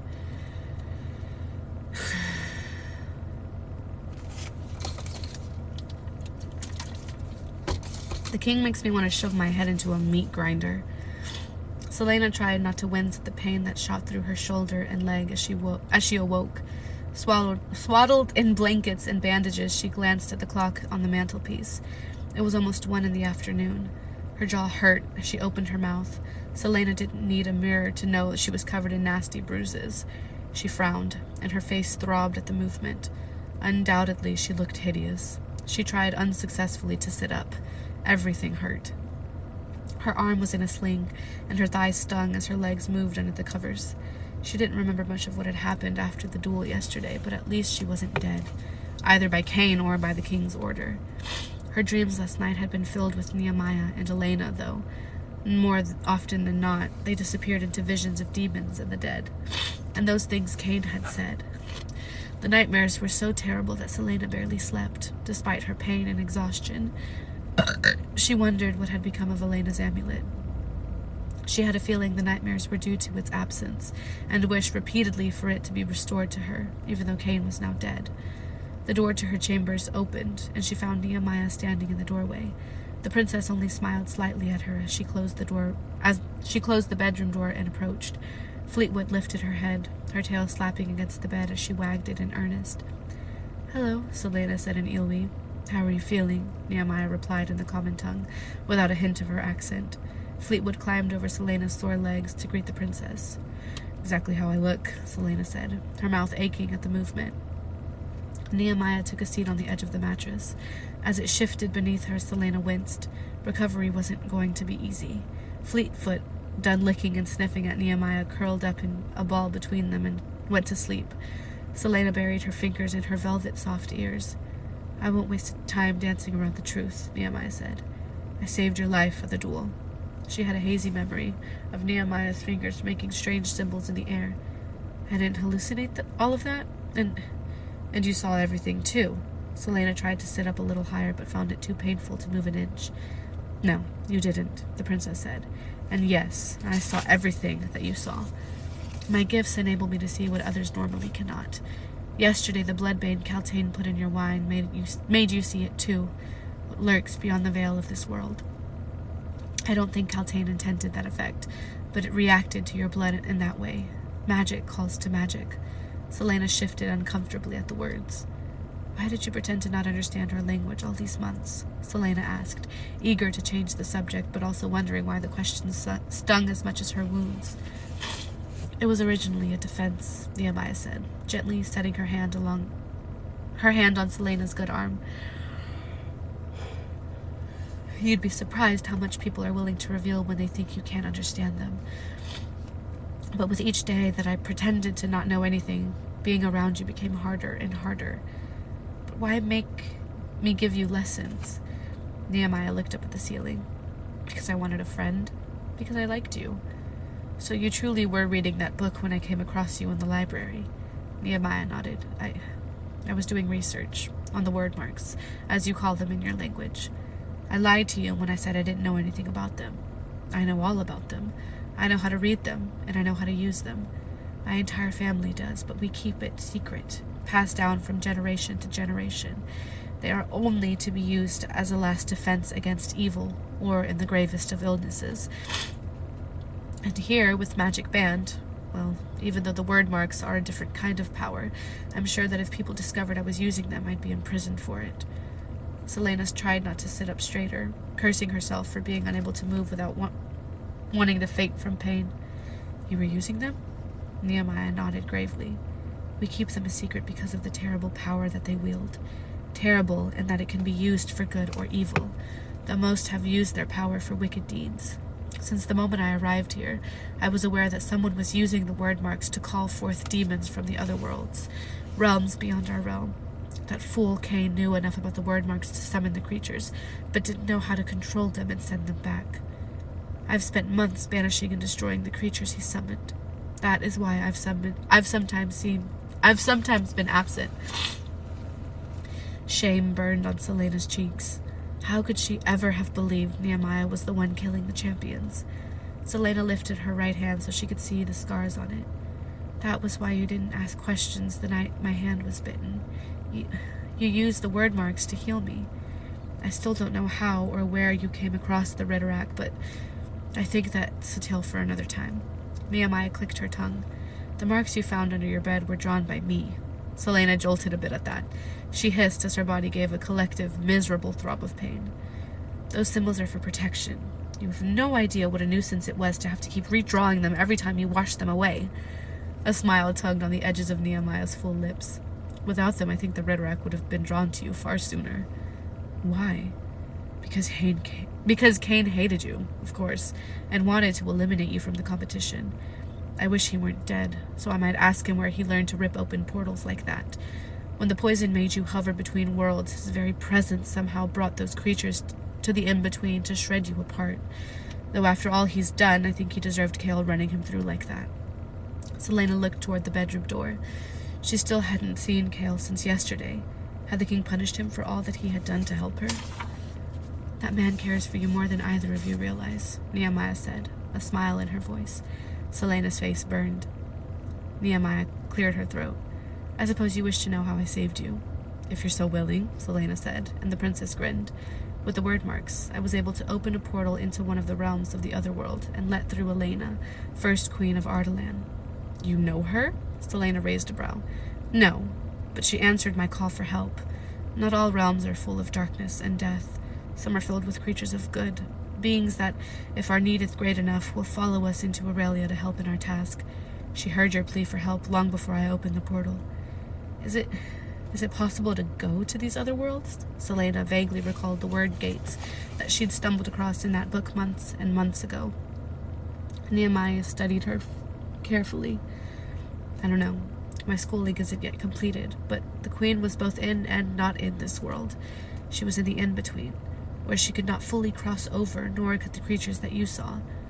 It takes an enormous amount of power to open a true portal to let something through, and even then, the portal will close after a moment. Cain could open it long enough for the Ridderak to come through, but then it would shut. So I had to open it long enough to send it back. We've been playing a cat-and-mouse game for months. She rubbed her temples. You have no idea how exhausting it's been. Cain summoned all of those things at the duel, didn't he? Nehemiah contemplated the question. Perhaps. They might have already been waiting. But I could only see them because of the bloodbane that Kaltain gave me. I don't know. Elenthia. Elenthia? Yeah. Nehemiah sighed and stood. All I know is that Cain knew the secrets of my people's power that has long been forgotten in the lands of the north, and that troubles me. At least he's dead, Selena offered, then swallowed. But in that place, Cain didn't look like Cain. He looked like a demon. Why? Perhaps the evil he kept summoning seeped into his soul and twisted him into something he's not. He talked about me, like he knew everything. Selena clenched the blankets. Something flickered in Nehemiah's gaze. Sometimes the wicked will tell us things just to confuse us, to haunt our thoughts long after we face them. He would be delighted to know you're still fretting over whatever nonsense he said. Nehemiah patted her hand. Don't give him the satisfaction of knowing that he's still troubling you. Put those thoughts from your mind. At least the king doesn't know about any of this. I can't imagine what he'd do if he had access to that kind of power. I can imagine a great deal, Nehemiah said softly. Do you know what the word mark is that burned your forehead? Selena stiffened. No. Do you? Nehemiah gave her a weighing look. No, I do not. But I have seen it there before. It seems to be a part of you, and I do not worry what the king thinks of it. And I do worry what the king thinks of it. It's a miracle he hasn't questioned it further. Selena's blood went cold, and Nehemiah quickly added, "Don't worry. If he wanted to question you, he would have done it already." Selena let out a shuddering breath. "Why are you really here, Nehemiah?" The princess was quiet for a moment. "I will not claim ties of allegiance to the king of Ardaland. You know this already, and I'm not afraid to tell you that I came to Rifthold only for the excellent view it offered of his movements, of his plans." "You truly came here to spy?" Selena whispered. "If you want to put it that way. There's nothing I wouldn't do for my country. No sacrifice too great to keep my people alive and out of slavery, to keep another massacre from happening." Pain flickered across her eyes. Selena's heart twisted. "You're the bravest person I've ever met." Nehemiah stroked Fleetwood's coat. "My love for Eilweed drowns out my fear of the king of Ardaland. But I will not involve you. Elinthia." Selena almost sighed with relief, though it shamed her to feel that way. "Our paths might have entwined, but I think you must continue to travel your own road for now. Adjust to your new position." Selena nodded and cleared her throat. "I won't tell anyone about your powers." Nehemiah smiled sadly. "And there shall be no more secrets between us. When you are better, I'd like to hear how you got entangled with Elena." She glanced down at Fleetfoot. "Do you mind if I take her for a walk? I need to feel the wind on my face today." "Of course," Selena said. "She's been cooped up here all morning." As if the dog understood, she jumped off the bed and sat at Nehemiah's feet. "I'm glad to have you as my friend, Elinthia," the princess said. "I'm even gladder to have you guarding my back," Selena said, fighting a yawn. "Thank you for saving my life. Twice now, actually. Or perhaps more," Selena frowned. "Do I even want to know how many times you secretly saved me from one of Cain's creatures?" "Not if you want to sleep tonight." Nehemiah kissed the top of her head before walking to the door, Fleetfoot in tow. The princess paused in the doorway, though, and tossed something to Selena. "This belongs to you. One of my guards picked it up after the duel. It was the eye of Elena."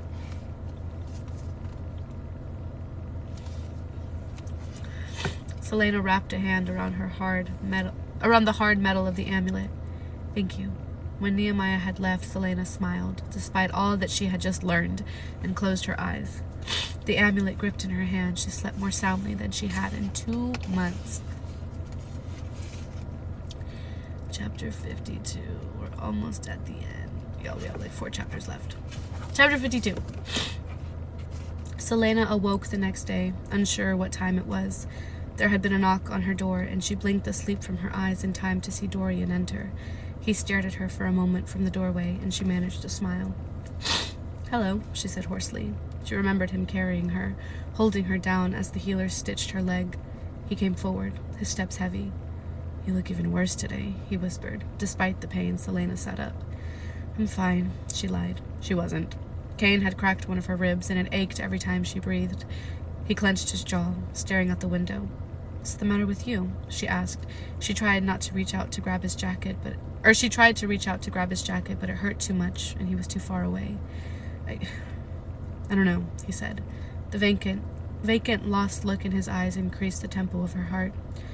"I haven't been able to sleep since the duel." "Here," she said gently as gently as she could, patting a space beside her. "Come sit." Obediently, he sat, though he kept his back to her as he put his head in his hands and took several deep breaths. Selena gingerly touched his back. He stiffened, and she almost pulled away, but his spine relaxed, and he continued his controlled breathing. "Are you ill?" she asked. "No," he mumbled. "Dorian, what happened?" "What do you mean, what happened?" he said, keeping his face in his hands. "One minute, you were walloping Grave, and the next, Cain was beating the living daylights out of you. You lost sleep because of that? I can't, he groaned. She gave him a moment, letting him sort through his thoughts. "I'm sorry," he said, removing his hands from his face and straightening. She nodded. She wouldn't push him. "How are you truly feeling?" The fear still lay beneath his words. "Awful," she said cautiously, "and I suspect I look as bad as I feel." He smiled slightly. He was trying to fight it, whatever feeling had been hounding him. "I've never seen you look lovelier." He eyed the bed. "Do you mind if I lie down? I'm exhausted." She didn't object as he removed his boots and unbuttoned his jacket. With a groan, he stretched out beside her, putting his hands on his stomach. She watched him close his eyes and let out a long breath through his nose. Some semblance of normalcy returned to his face.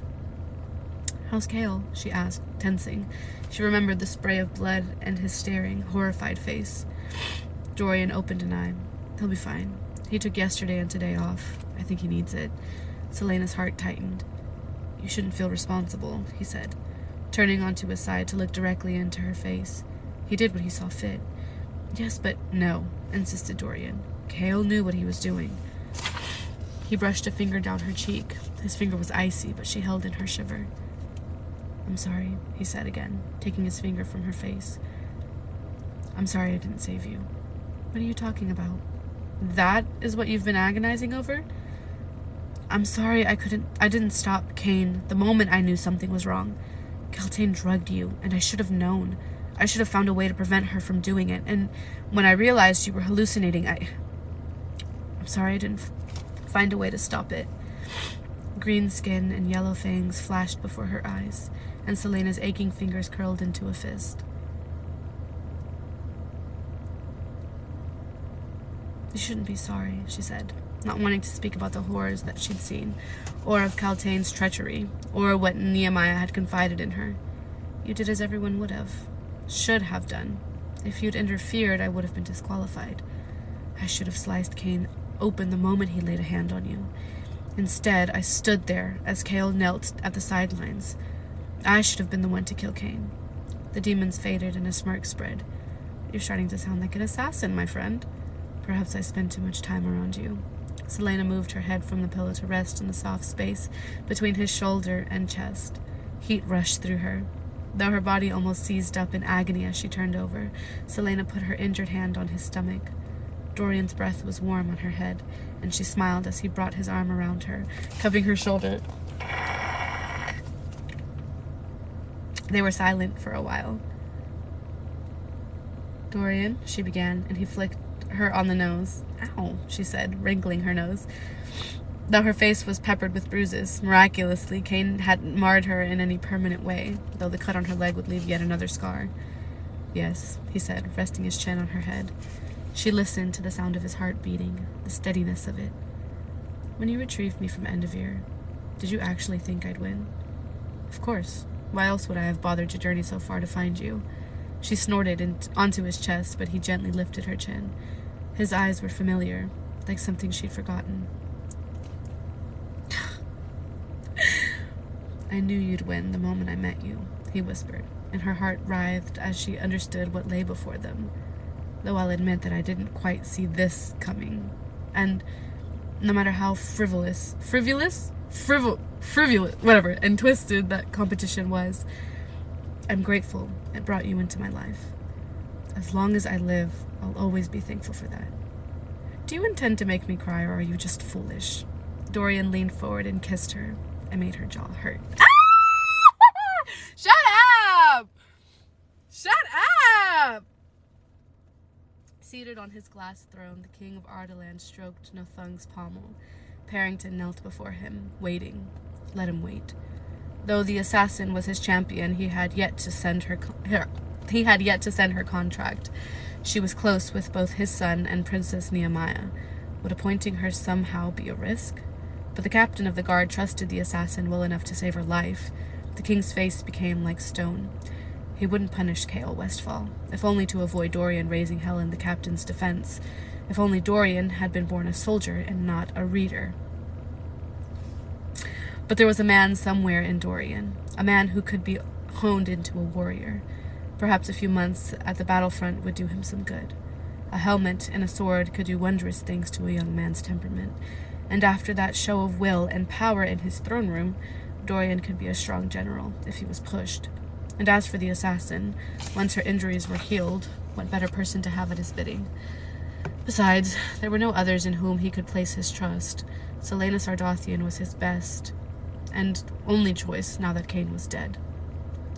The king traced a mark on the glass arm of his seat. He was well versed in word marks, but he'd never seen one like hers. He would find out, and if it were an indication of some fell deed or prophecy, he'd have the girl hanging by nightfall. Seeing her thrash about while drugged had almost convinced him to order her death, But then he'd felt them, felt the angry and furious eyes of the dead. Someone had interfered and saved her life, and if these creatures both protected and attacked her, perhaps she was not a person to die at his command. Not before he discovered the meaning of her mark. For now, though, he had more important things to worry about. "Your manipulation of Kaltain was interesting," said the king at last. Parrington remained kneeling. "Were you using the power on her?" "No. I have relaxed it recently, as you suggested," the Duke replied, rotating the obsidian ring around his thick finger. "Besides, she was starting to look noticeably affected, drained, and pale, and she even mentioned the headaches." The treachery of Lady Kaltain was disturbing, but had he known of Parrington's plan to reveal her character, even to prove how easily she'd adapt to their plans and how strong her determination ran, he would have prevented it. Such a public revelation only brought about irritating questions. "It was clever of you to experiment on her. She's become a strong ally, and still suspects nothing of our influence. I have high hopes for this power," the king confided, looking at his own black ring. "Kane proved the physical, transformative effects, and Kaltain proves the ability to influence thoughts and emotions. I would like to test its full ability to hone the minds of a few others." "Part of me wishes Kaltain hadn't been so susceptible," grumbled Parrington. "She wanted to use me to get to your son, but I don't want the power to turn her into Kane. Despite myself, I don't like the thought of her rotting in those dungeons for long." "Do not fear for Kaltain, my friend. She won't remain in the dungeons forever. When the scandal has been forgotten and the assassin is busy with my work, we'll make Kaltain an offer she can't refuse. But there are ways of controlling her, if you think she can't be trusted." "Let's first see how the dungeons change her mind," Parrington said quickly. Of course. It's only a suggestion." They were silent, and the Duke rose. "Duke," the king said, his voice echoing through the chamber. The fire in the mouth-shaped fireplace flickered, and green light filled the shadows of the room. "We will soon have much to do in Aurelia. Prepare yourself, and stop pushing your plan to use the Ilby princess. It's attracting too much attention." The Duke only nodded, bowed, and strode out of the chamber. Ugh. How annoying. I hate them. Chapter 53. Selena leaned back in her seat and propped her feet on the table, balancing the chair precariously on its hind legs. She savored the stretch and release of tension in her stiff muscles, and turned the page in the book she was holding aloft. Fleetfoot dozed beneath the table, snoring faintly. Outside, the sunny afternoon had transformed the snow into dripping, shimmering water that cast light about the whole bedroom. Her injuries had stopped being so irksome, but she still couldn't walk without limping. With any luck, she'd start running again soon. It had been a week since the duel. Philippa was already busy with the task of cleaning out Selena's closet to accommodate more clothing. All the clothing Selena planned to buy when she was free to venture into Rifthold and do some shopping for herself, once she had her outrageous salary as King's Champion, which she'd hopefully start receiving as soon as she signed her contract, whenever that would be. With Philippa occupied, Nehemiah and Dorian had taken to attending her, and the prince often read aloud to her long into the night. Oh! When she finally did sleep, her dreams were filled with archaic words and long-forgotten faces, with word marks that glowed blue, with the king, and with a dead army summoned from the realms of hell. Upon waking, she did her best to forget them, especially the magic. Her doorknob clicked, and her heart leapt into her throat. Was it finally time to sign her contract with the king? But it wasn't Dorian or Nehemiah, not even a page. The world stopped when Chaol entered instead. Fleetfoot rushed to him, tail wagging. Selena almost fell out of her chair as she removed her feet from the table and winced at the pain that shot through the wound on her leg. She was standing in an instant, but when she opened her mouth, she had nothing to say.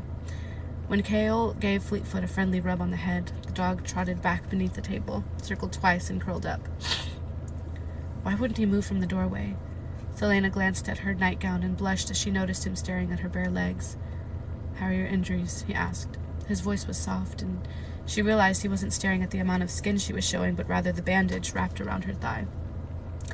"I'm all right," she said quickly. "The bandage is just to elicit sympathy now." She tried to smile, but failed. "I haven't seen you in a week." It had felt like a lifetime. Are you all right?" His brown eyes met hers. Suddenly, she was back at the duel. prostrate on the ground. Kane laughing behind her, but all she could hear was Cale as he knelt and reached for her. Her throat tightened. She had understood something in that moment, but she couldn't remember what.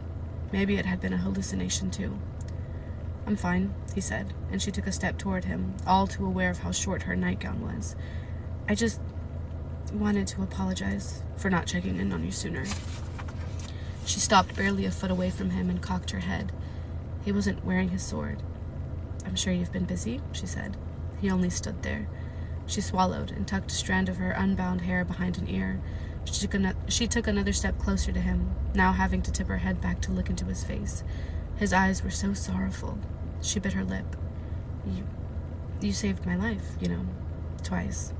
Cale's brows narrowed slightly. "I did what I had to. And that's why I owe you my gratitude. You don't owe me anything," he said, his voice strained, and when his eyes flickered, her heart tightened. She took his hands in hers, but he pulled away. "I just wanted to see how you were. I have to go to a meeting," he said, and she knew he was lying. "Thank you for killing Kane." He stiffened. I still remember how it felt when I made my first kill. It wasn't easy." He dropped his gaze to the floor. "That's why I can't stop thinking about it. Because it was easy. I just took my sword and killed him. I wanted to kill him." He pinned her with his stare. "He knew about your parents. How?" "I don't know," she lied. She knew very well. Kane's access to the other worlds, to the in-between, to whatever all that nonsense was, had given him the ability to see into her mind, her memories, her soul. Beyond, perhaps. A chill went through her. Cale's face softened. "I'm sorry they died like that." She shut down everything but her voice as she said, "It was a very long time ago. It had been raining, and I thought the dampness on their bed as I climbed in was from the open window. I awoke the next morning and realized it wasn't rain." "Oh, Jesus." She took a jagged breath, one that erased the feeling of their blood on her skin. "Arabin Hamel found me soon after that." "I'm still sorry," he said. "It was very long ago," she repeated. "I don't even remember what they looked like." That was another lie. She remembered every detail of her parents' face. "Sometimes I forget they ever existed." He nodded, more to confirm that he'd heard her than he understood. "What you did for me, Cale," she tried again. "Not even with Kane, but when you—" "I have to go," he interrupted and half turned away. "Cale," she said, grabbing his hand and whirling him to face her. She only saw the haunted gleam in his eyes before she threw her arms around his neck and held him tightly. He straightened, but she crushed her body into his, even though it still aggravated her wounds to do so. Then, after a moment, his arms wrapped around her, keeping her close to him, so close that as she shut her eyes and breathed him in, she couldn't tell where he ended and she began. His breath was warm on her neck as he bent his head, resting his cheek against her hair. Her heart beat so quickly, and yet she felt utterly calm, as if she could have stayed there forever and not minded, stayed there forever and let the world fall apart around them.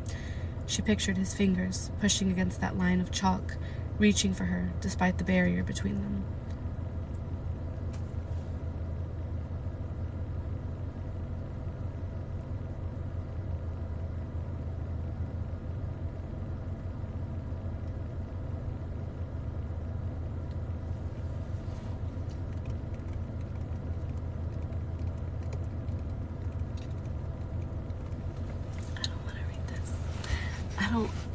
I hate this trope. I hate this trope so much. I hate this trope so much. It physically makes me sick. Physically makes me sick. Because they're both amazing. I know that a lot of people don't like Cale. I didn't like Cale at the beginning, but he's getting better to the point where I don't mind him now. He's good, right? So I'm not obviously I'm Team Dorian, right? But at the same time, I still feel bad for Cale. I still want him to, and then they're best friends. They're best friends. So it's I hate this trope. Is everything all right? Dorian's voice sounded from the doorway. Chaol pulled away from her so fast that she nearly stumbled back. "Everything's fine," he said, squaring his shoulders. The air had turned cold, and Celaena's skin prickled as his warmth vacated her body. She had a hard time looking at Dorian as Chaol nodded to the prince and left her chambers. Dorian faced her as Chaol left, but Celaena remained watching the door, even after Chaol had shut it behind them. "I don't think he's recovering well from killing Cain," Dorian said. "Obviously," she snapped. Dorian raised his brows and she sighed. "I'm sorry. You two look like you were in the middle of something," Dorian said cautiously. "It's nothing. I just felt bad for him is all. I wish he hadn't run off that quickly. I have some good news." Her stomach twisted. "My father stopped dragging his feet about drawing up your contract. You're to sign it in his council chambers tomorrow." You mean I'm officially the king's champion?" "Turns out he doesn't hate you as much as he let on. It's a miracle he didn't make you wait longer," Dorian winked. 4 years. 4 years of servitude, and then she'd be free. Why had Chaol left so soon? She looked to the door, wondering if she could catch him in the hall. Dorian put his hand on her waist. "I suppose this means we'll be stuck with each other for a while longer." He lowered his face to hers. He kissed her, but she stepped out of his arms. "Dorian, I'm the king's champion." She choked on a laugh as she said it. "Yes, you are," Dorian replied, approaching her again, but she kept her distance as she looked out the window to the dazzling day beyond. The world was wide open, and hers for the taking. She could step over that white line. She shifted her gaze to him.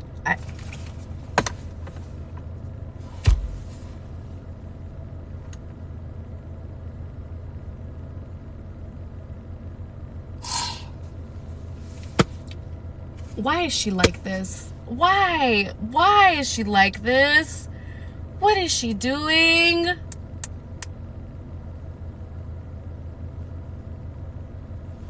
Y'all, I'm not happy. In this moment, I'm not happy.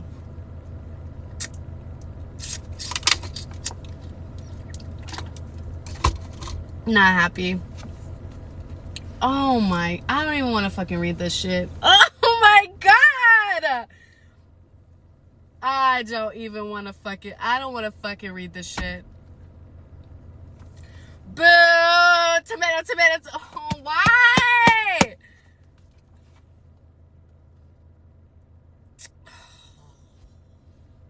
I just had to reread it to make sure that I read it right the first time. Are y'all for real?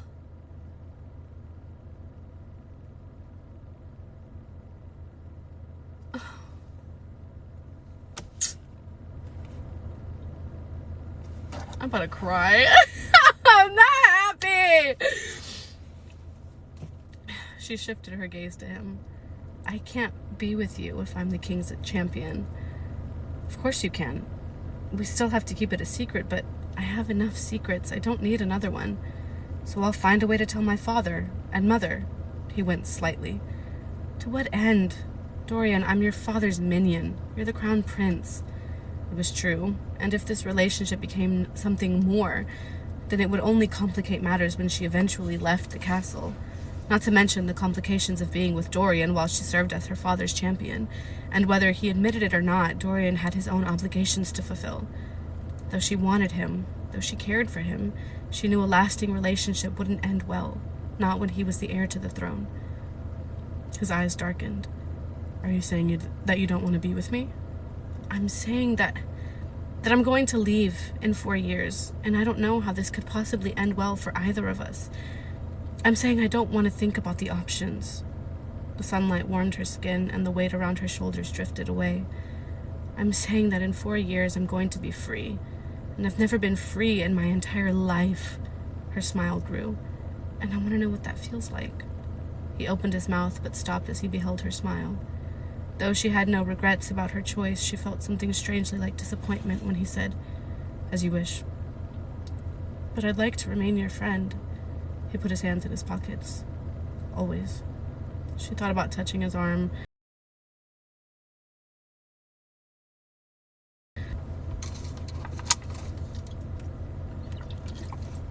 Sorry, y'all, my phone is dying. What part were we at? I did stop reading because I got frustrated with what I was reading, so I don't think I read much. What was the last thing we heard?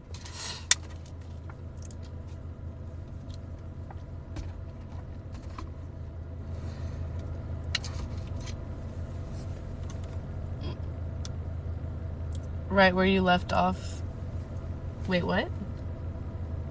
Oh, it just started, it just died? Oh, okay.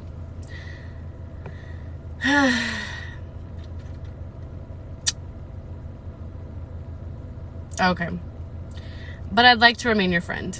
He put his hands in his pockets. Always. She thought about touching him, touching his arm, or kissing his cheek, but free kept echoing through her again and again and again, and she couldn't stop smiling. He rolled his neck, and his smile was a bit strained. I think Nehemiah is on her way here to tell you about the contract. She'll be mad at me for telling you first. Apologize for me, will you? He paused when he opened the door, his hand still upon the knob. Congratulations, Selena, he said quietly before she could reply, and he shut the door and left.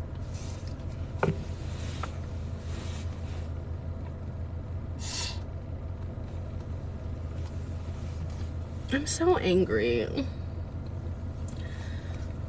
I don't like that. I don't like that she did that. Am I really gonna cry over this? Let's think about it. I don't like that she did that. She led him on.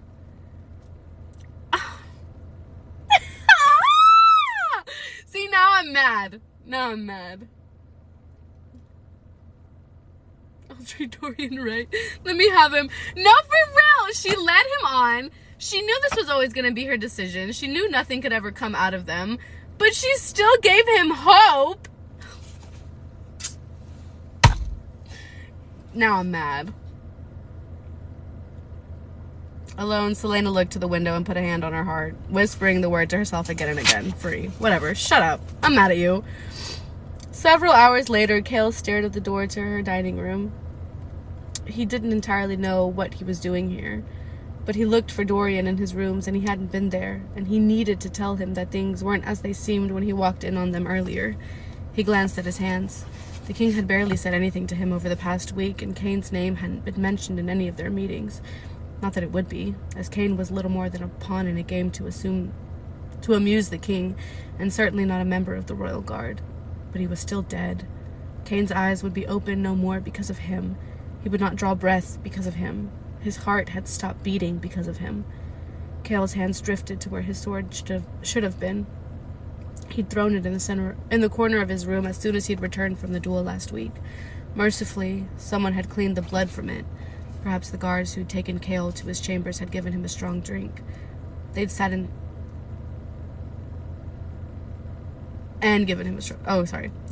silence until some semblance of reality returned, and then left without a word, not waiting for Cale to thank them. Cale ran a hand through his short hair and opened the dining room door. Selena was picking at her dinner, slouched in her seat. Her brows rose. 2 visits in one day, she said, setting down her fork. To what do I owe this pleasure? He frowned. Where's Dorian? Why would Dorian be here? I thought he usually came here at this hour. Well, don't expect to find him here after today. He approached, stopping at the edge of the table. Why? She popped a piece of bread into her mouth. Because I undid it? You did what? I'm the king's champion. Surely you realize how inappropriate it would be for me to have a relationship with a prince. Her blue eyes glittered as she wondered at the slight emphasis she put on prince, and why it made his heart skip a beat.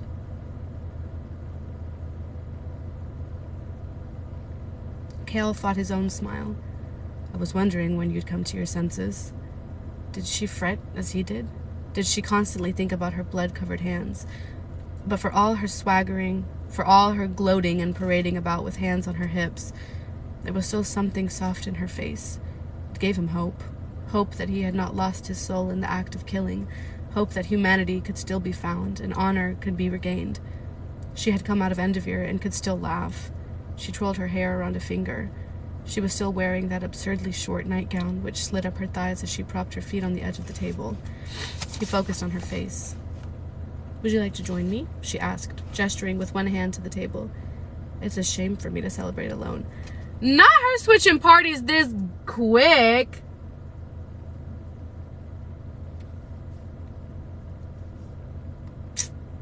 He looked at her, at that half grin on her face. Whatever had happened with Cain, whatever had happened at the duel, that would haunt him. But right now, he pulled out the chair in front of him and sat down. She filled a goblet with wine and handed it to him. "To 4 years until freedom," she said, lifting her glass. He raised his in salute.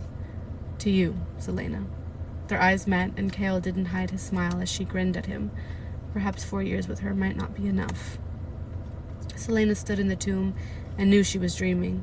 She often visited the tomb in her dreams, to slay the Ridderak again, to be trapped inside Elena's sarcophagus, to face a featureless young woman with golden hair and a crown far too heavy for her to bear. But tonight it was just her and Elena, and the tomb was filled with moonlight, not a sign to be seen of the Ridderak's corpse. "How are you recovering?" the queen asked, leaning against the side of her own sarcophagus. Selena stayed in the doorway. The queen's armor was gone, replaced by her usual flowing gown. None of the fierceness twisted her features either. "Fine," Selena said, but glanced down at herself. In this dream world, her injuries were gone. "I didn't know you were a warrior," she said, jerking her chin toward the stand where Damaris stood. "There are many things history has forgotten about me." Elena's blue eyes glowed with sorrow and anger. "I fought on the battlefields during the demon wars against Erewhon, at Gavin's side. That's how we fell in love. But your legends portray me as a damsel who waited in a tower with a magic necklace that would help the heroic prince." Selena touched the amulet. "I'm sorry. You could be different," Elena said quietly. "You could be great. Greater than me, than any of us." Selena opened her mouth, but no words came out. Elena took a step toward her. "You could rattle the stars," she whispered. "You could do anything, if you only dared. And deep down you know it, too. That's what scares you the most." She walked to Selena, and it was all the assassin could do to keep from backing out of the tomb and running away. The queen's blazing glacier blue eyes were as ethereal as her lovely face. "You found and defeated the evil Cain was bringing into the world, and now you're the king's champion. You did as I asked." "I did it for my freedom," Selena said. Elena gave her a knowing smile that made her want to scream, but Selena kept her face blank. "So you say. But when you called for help, when the amulet snapped and you let your need be felt, you knew someone would answer. You knew I would answer." "Why?" Selena dared ask. "Why answer? Why do I need to be the king's champion?" Elena lifted her face toward the moonlight, steaming into the tomb. "Because there are people who need you to save them as much as you yourself needed to be saved," she said. "Deny it all you want, but there are people, your friends, who need you here. Your friend Nehemiah needs you here.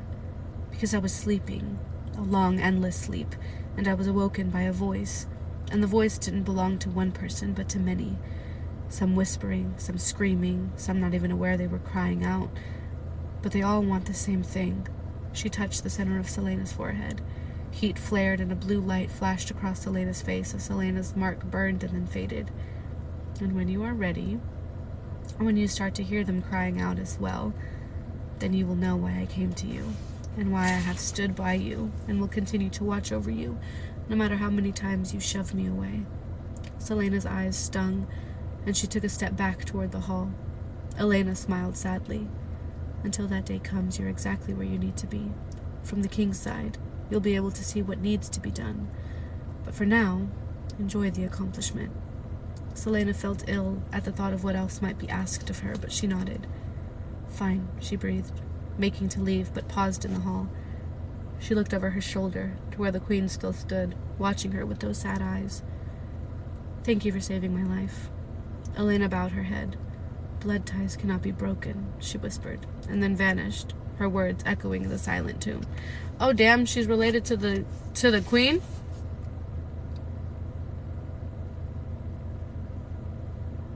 That means she's eligible for the throne. Oh. The following day, Selena approached the glass throne, casting a wary glance about the council chamber. It was the same one in which she'd seen the king those many months ago. A greenish fire burned in the mouth-like fireplace, and 13 men sat at a long table, each staring at her. But there were no other champions left, only her, the victor. Dorian stood beside his father and smiled at her. Hopefully that's a good sign. Despite the hope his grin provided, she couldn't ignore the terror that welled in her heart as the king, with dark eyes, watched her walk forward. The gold skirts of her dress were the only sound in the chamber. Celaena kept her hands pressed against the maroon bodice, trying not to wring them. She stopped and bowed. Chaol, standing beside her, did the same. The captain stood closer to her than he needed to. "You've come to sign your contract," the king said, and his voice made her bones splinter. How can such a beastly man possess this sort of power over the world?" "Yes, your majesty," she said as submissively as possible, staring at the man's boots. "Be my champion, and you'll find yourself a free woman. 4 years of service was the bargain you set with my son, though I cannot imagine why he felt the need to bargain with you," he said, with a deadly glare in Dorian's direction. Dorian bit his lip but said nothing.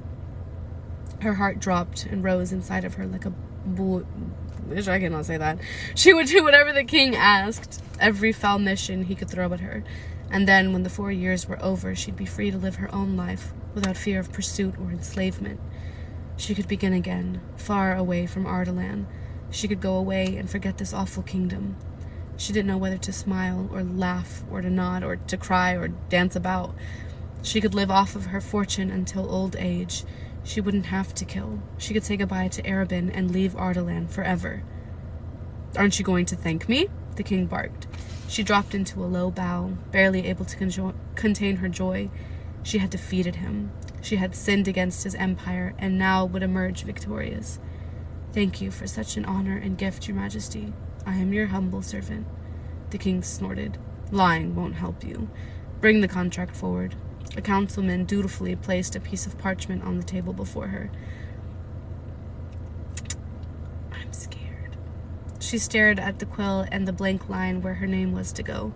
The king's eyes flashed, but she didn't bite. Just one sign of rebellion, one move of aggression, and he'd hang her.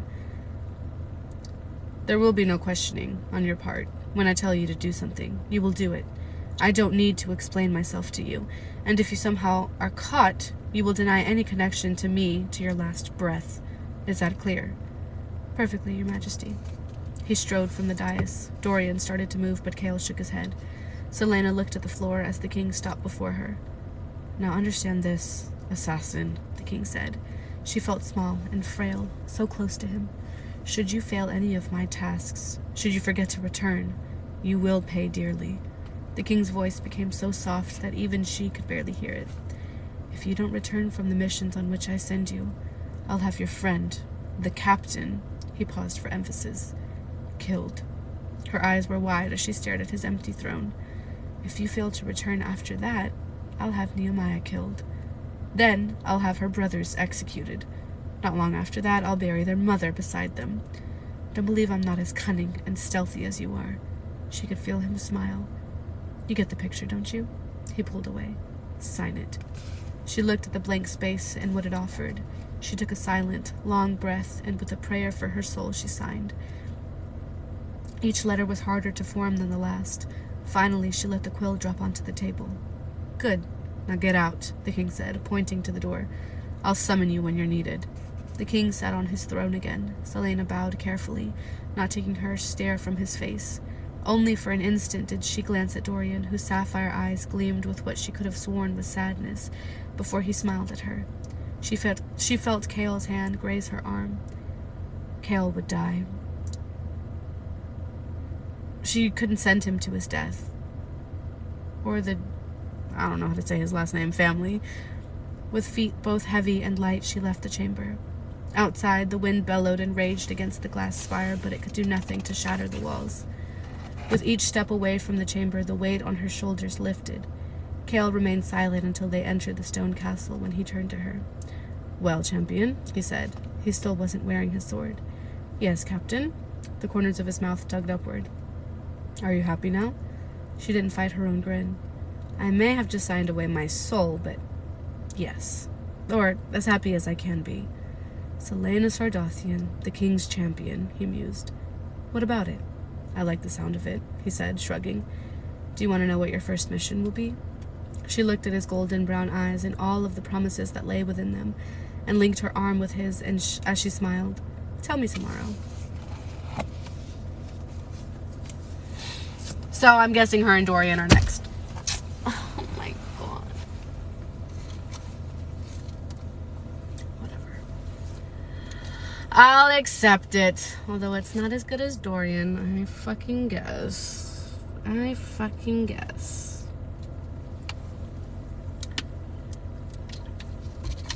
See, the prequel ended with just this fucking heartache.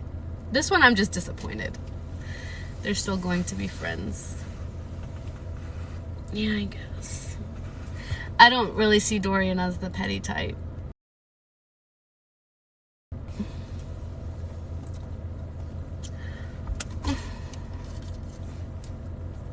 Annoyed. So that means she is going to end up with that white-haired guy.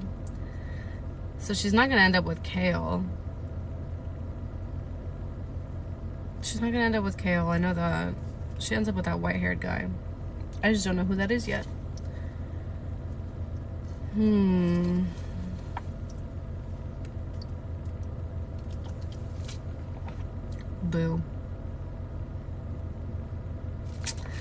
Oh well. Alright, well, we're done. We'll go live on Wednesday. I'm gonna throw a whole fit over this. Yeah, we'll go live on Wednesday. How do you know about the white-haired guy? I don't know his name, but I saw a spoiler it was like a TikTok that said, it was like book recommendations for enemies to lovers, and it was fan art of Celaena and some guy with white hair, and it said Throne of Glass, so I'm assuming that's who she ends up with, especially now that she's not with Dorian. I'm so annoyed by that. So annoyed.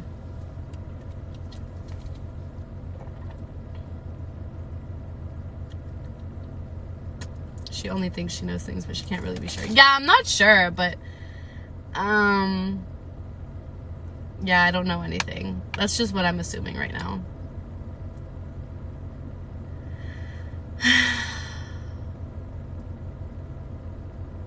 I wanted her to be with Dorian. Now I'm mad. They could have been such a... They really couldn't have, though, because Dorian's father is not the best person in the world. That would have been. But it would have been, like... I don't know. My hopeless romantic self, I wanted them to work out so bad because it just would have made sense. Like, now that I know that she's related to the queen, Celaena has a claim to the throne. Could you imagine Celaena as the queen and Dorian ruling at her side? A power couple. Like, they could have done so much good for everyone. I felt like her and Dorian were more platonic. I guess. I can see that. I guess from her side, maybe. I can see that. Dorian was, like, in love with her. Or maybe he was just in love with the idea of her. But I feel like that would be... Oh! Oh!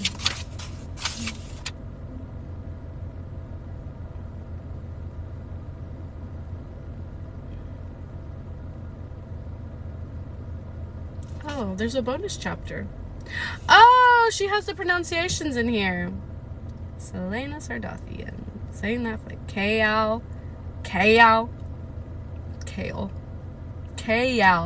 Westfall.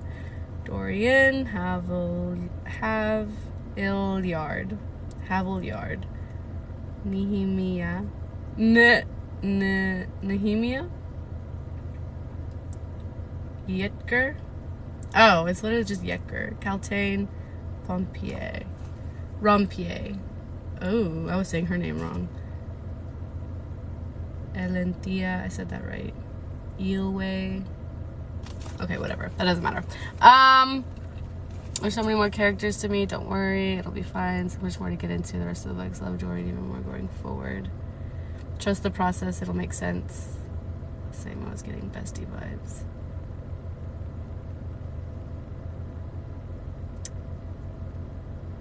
Dang. Okay. Well, all right. We'll see what happens in the next one. We'll start book 2 on Wednesday. Same time as always, 5 I'm so sorry for that one, y'all. I'm so sorry for that one. 5 p.m. normal time. Hopefully the queen gives me possessed vibes. Those rings are sketchy. Hopefully I don't lose my voice by then, because the way that my throat is feeling, it's feeling like I might lose my voice, especially with like teaching and all that. So we'll see. But I still will schedule it, and then if I have to cancel because I lost my voice, then I'll just let y'all know. But yeah, I'll see y'all on Wednesday. Thank you for sticking around with me for 2.5 hours. Love y'all. Y'all are the best. Bye.